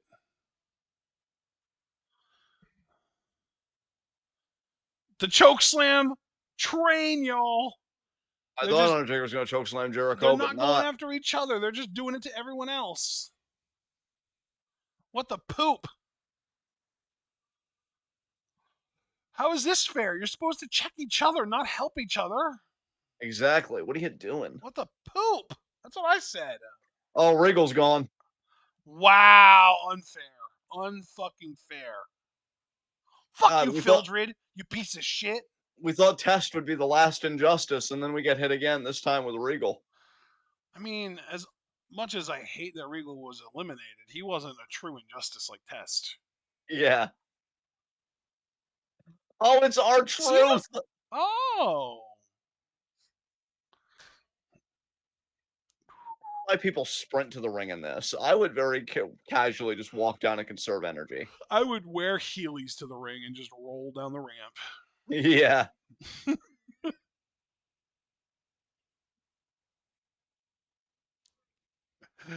You want to talk about conserving energy? There you go. Or like rollerblade or roller skate down to the ramp, like fucking Darbius. Oh my god, Truth. That was a lot of spins. How do you not get dizzy doing that shit, man? He's like, lots of practice. Truth looks like such a baby in this. Oh my god. Yeah. It's crazy because he was like 40. Ain't staying in this.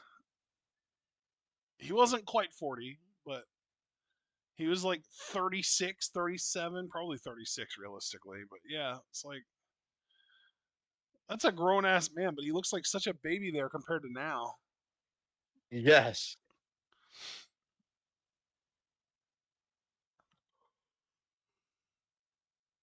A lot of the guys in this don't look that much younger than they do now.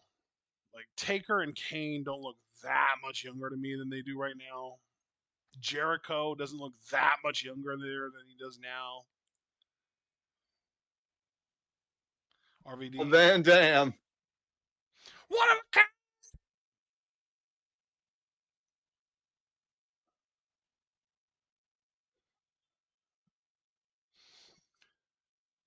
I have never been a Still fan of looking Rob Van shocked that Dam. Van Dam is here. I know Mark would have been happy watching this because he's been mentioning several times throughout the night that RVD was his number one favorite wrestler from I think it was like '01 to what was it like '08 or something like that, Mark? I think 01 to 07, yeah. Yeah.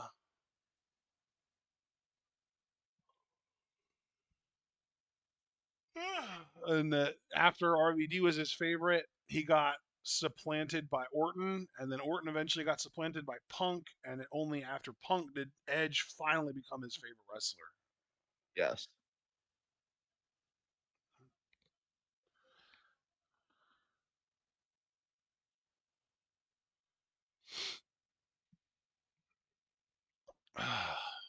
Wow, that lariat to Truth was looked looked effective. Let's just put it that way. Jesus. A spinning leg drop there by Van Dam. Speaking of spinning leg drops, I think he's about to do a 5-star to Truth. Yes. RVD. And we're off. What And the Triple H ruined the fuck? frog splash. Fuck you, Hunter, you piece of shit. Rolling The Thunder. Brian Kendrick. Really? Yep. Oh. Oh, and Ezekiel. Big Zeke. Big Yes. Rick.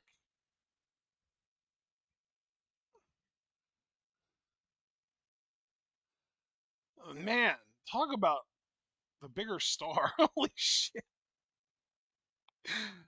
Oh, man. Yeah, it's a shame Oh, what came out about my Kendrick just being like God. Holocaust denier and all that kooky shit. Because actually, in the ring, I really like the Brian Kendrick gimmick, and I fucked with that theme song. And he's already gone. Just gone. Thanks, Hunter. At least you got the Again. good theme song. Yeah, true. Dude, Triple H was he a babyface at this time? He was, yeah. He's an asshole. Jesus Christ. He's eliminating so many fun acts and ruining so many fun spots. What the fuck? What a fucking dickhead.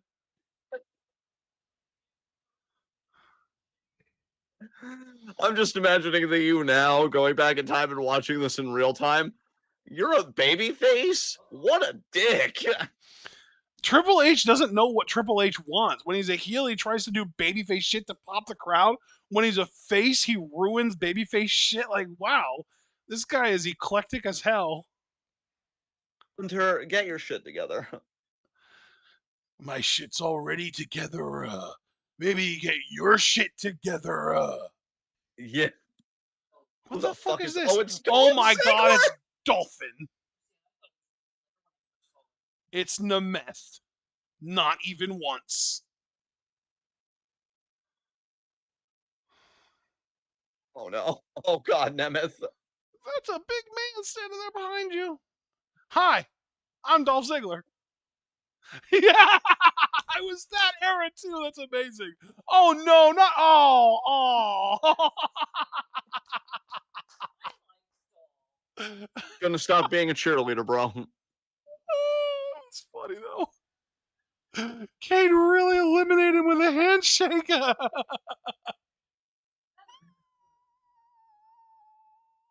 Legacy still in this. Oh fuck. Orton's plan working to perfection. Dude, Legacy's the worst. It's literally like you got a dude that said the N-word live on Twitch, a fucking actual embezzler who stole money from poor people, and the worst of all,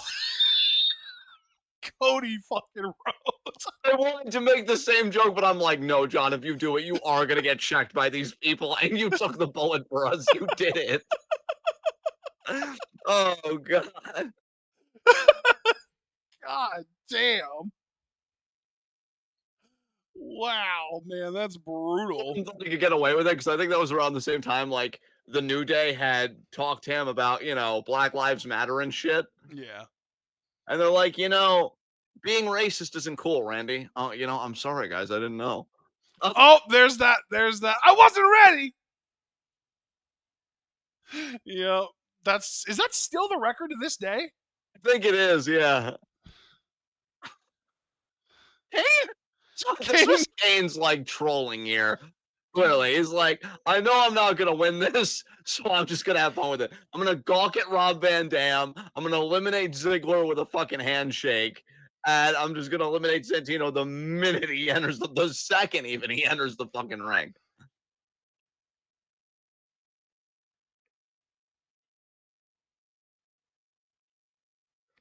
I think a lot of us really liked Dolph, Mom. I think Dude, a lot of us really I'd liked Dolph. Yeah, we don't do revisionist history here. I know there was a time a lot of us were huge Dolph Ziggler fans. I was actually fucking with him around this time because, and by this time I mean the year 2009, because Ray would win the Intercontinental title at WrestleMania 25, and one of his big feuds would be against Ziggler. And I remember their SummerSlam match specifically, which I really liked. I was rooting for Ziggler to win the title so bad.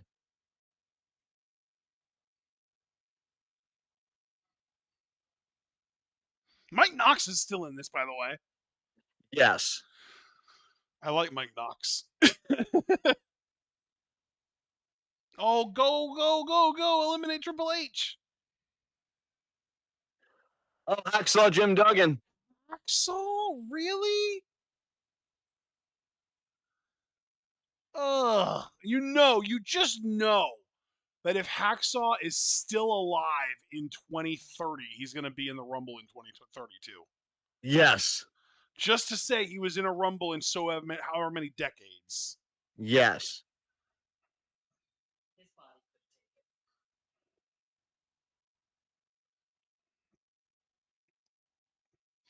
This dude looks like a melted candle. He really does.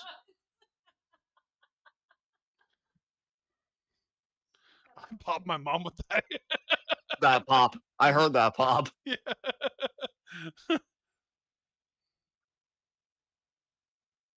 Mark agreeing with me. He was pissed off, didn't beat Ray. Yeah, it was his time, Mark. I love Jomo to death. I was happy he won the title, but I'm like, you should have just given it to fucking Ziggler. Dom saying he hopes Ariana Grace repeats Santino's spot in the Women's Rumble this Saturday. That would be cool.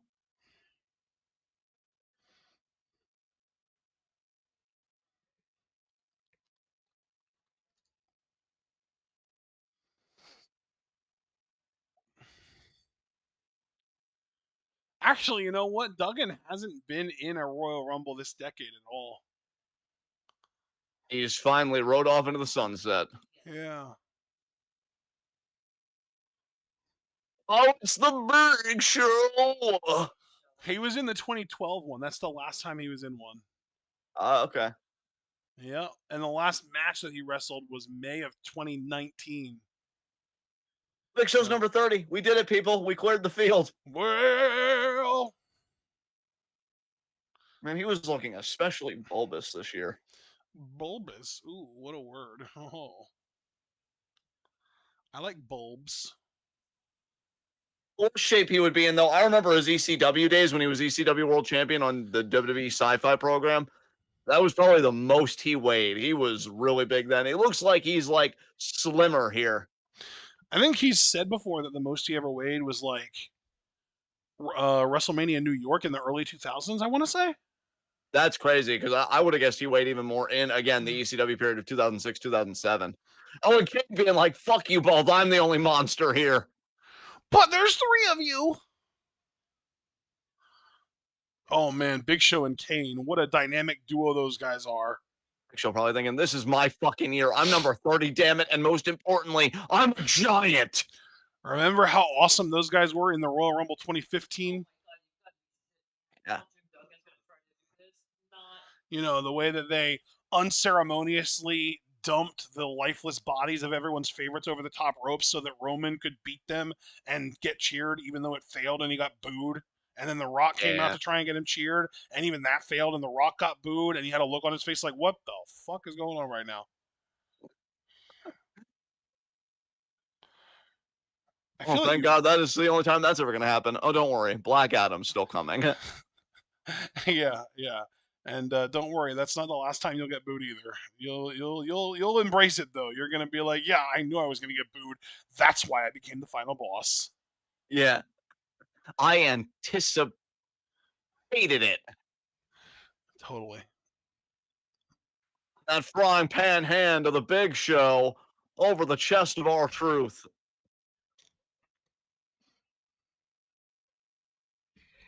Ain't stomping away at DiBiase. You would think they would be on the same side, but you know.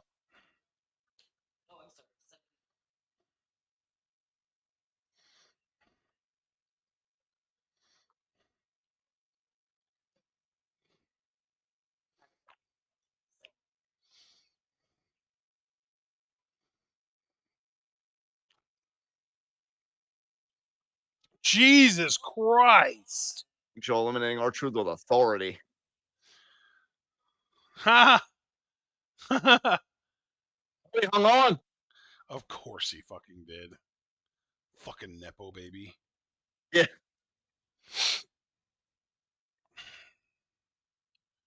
Probably called his dad after the show. Hey, Dad, did you see me skin the cat? Dad? Yeah. Dad? Are you there? Dad? Oh, fuck. Oh, God. He was busy fantasizing Bro, about Roman being Punk his son. has stumbled trying to do shit off the top rope twice in this one match. Jesus Christ. Love that Big Show just straight up punched him in the fucking face.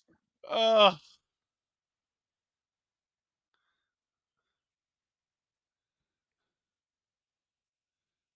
Don't worry, Punk, you're gonna win Money in the Bank again. You'll be fine.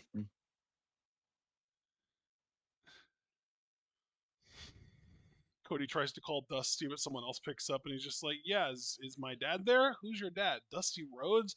I don't know who the hell that is. This is his phone number. What are you talking about? Yeah, no, I don't know who the hell you're talking about." He just hangs up. Dusty gave him a fake number. Bam. Ghosted by your own father. Next time he talks to Dusty, he's like, "Hey, what was up with that phone number you gave me?" He's like, "Oh yeah, that's my burner, baby. That's my burner." Nice. Boot there to Cody. Speaking of burners, Kane booting Cody there. Yeah, too bad it wasn't over the top rope. Mike Knox is out though. Yeah, there you see Mike and Ray both. Yeah. Fuck you, Oscar. Bro, I'm sorry. I know you're talking about Oscar being Ray, Oscar Gutierrez, whatever. I get it, but every time you say Oscar, I think of Oscar De La Hoya for some reason. I see. The old boxer. You know who I'm talking about? Yes, indeed. God.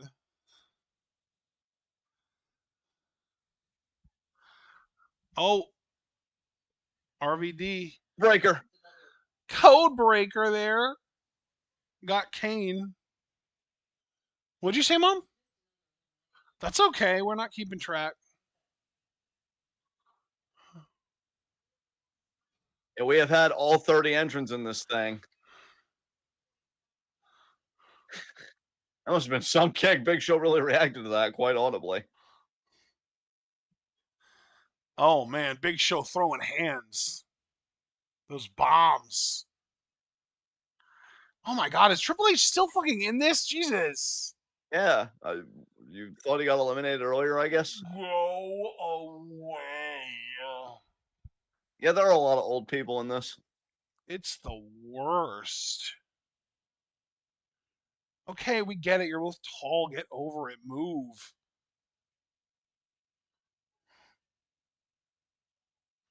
Oh, I hate Taker. God. Oh, Jericho going after Big Show. you know who this little strike exchange between Undertaker and Big Show really makes me miss? Who's that? Dijak. Yeah. Oh, and Jericho eliminating Van Dam. What a douche. Fuck you. Taker. Fuck you both. Double middle fingers. Hey, fuck you. Why didn't you just eliminate him there? Because then he wouldn't get a chance to do. Oh.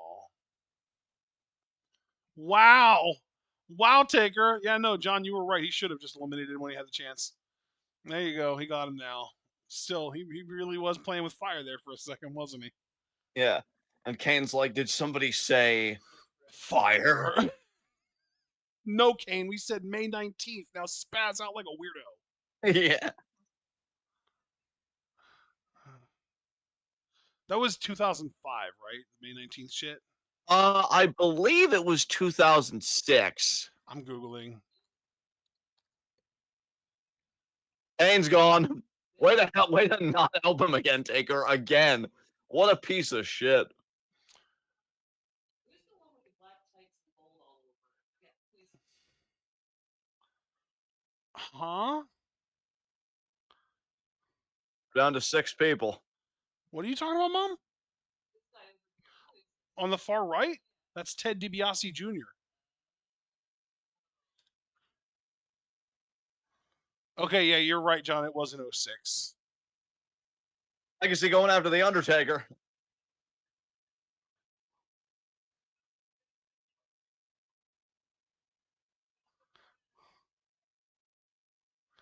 Choke slam to Triple H.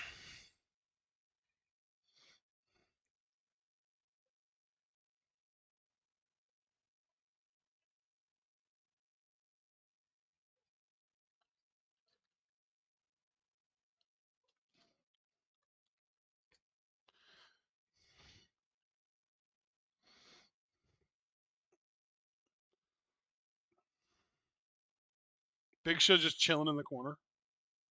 Big Show's like, yeah, I'm sitting this one out.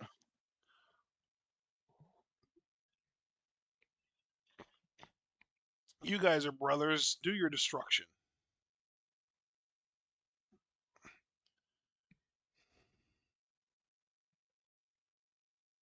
Now we're back to this. They used to be World Tag Team Champions together.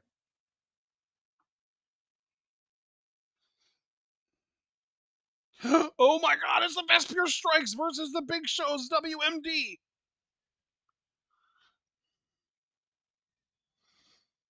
Oh, wow. This is boring. Oh, Big Show. Boot. Oh, no. I'm bored. Clothesline there by The Undertaker. Does he have the strength to choke slam the 500-pounder? Taker should have shaved his head way sooner. Probably. His hairline is ridiculous. Oh, boy. Big Show not eliminated yet. Taker close. What a shame. Orton looking for an RKO, possibly. RKO. Don't spin him around and... Oh, Orton, you fool. Yeah. Oh, god damn it. You could have had... Oh, okay. This is good. This is good. This works. This is nice. Legacy Yes. should do Orton's bidding and eliminate both of them right now. Oh, man. They've got each other's throats throttled. Here we go. Oh, Big Show. All but Taker, though. Oh, man. Oh, RKO Big Show. You gotta be kidding me. That was lame. Oh, but Legacy. Here comes Legacy. Oh, my God. Oh, it bit. Wow. Big Show? More like big bitch. You're thinking the same thing. Oh my god. Wow, Big Show. So you eliminate Taker after you've already been eliminated, and that's just it. Taker couldn't Taker couldn't give that rub to anyone still in the match. He had to give it to Big Show on the outside after he's already been eliminated. That's so lame. That's why I said earlier in the same live reaction, I don't like when eliminated people eliminate like legal competitors still. I hate it. Oh my god. And of course, Triple H has got to be 3v1 in the end. Oh my god, I hate this Rumble. This is the worst. Wild pack of dogs here on Triple H's Legacy. Triple H is going to eliminate Cody and DiBiase one by one, and then right as he's eliminating the second one, Orton's going to sneak up and toss him. Like a viper. And it's probably for the best, because what would you three have even done had it been left to you? Would Orton have just expected them to put themselves over the top rope? Because they're young and they're hungry, Randall.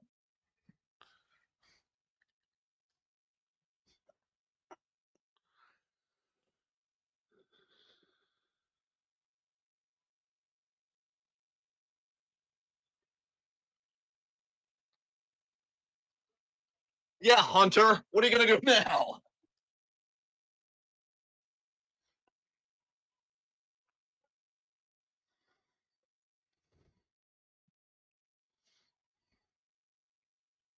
Is Orton going to be bleeding now? No, I think it was more sternum contact, not head contact. If he bleeds at all, it'd be from the mouth. He telegraphed it, John. He telegraphed it. He did. I don't know. You better do something, Orton. Your boy's about to get eliminated. Oh, my God. Well. Oh, my God. He's dangling. There goes Ted. DiBiase. Which means Cody made it to the final three. But not there for goes long. Chodius. And there goes Triple H. Hunter. Yep, Orton's dub. Hooray! But don't worry, Hunter. You'll gain the WWE Championship later.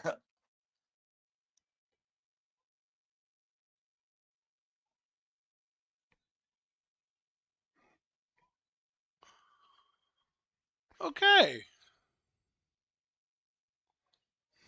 All right. That was the Royal Rumble there. Randy Orton victorious.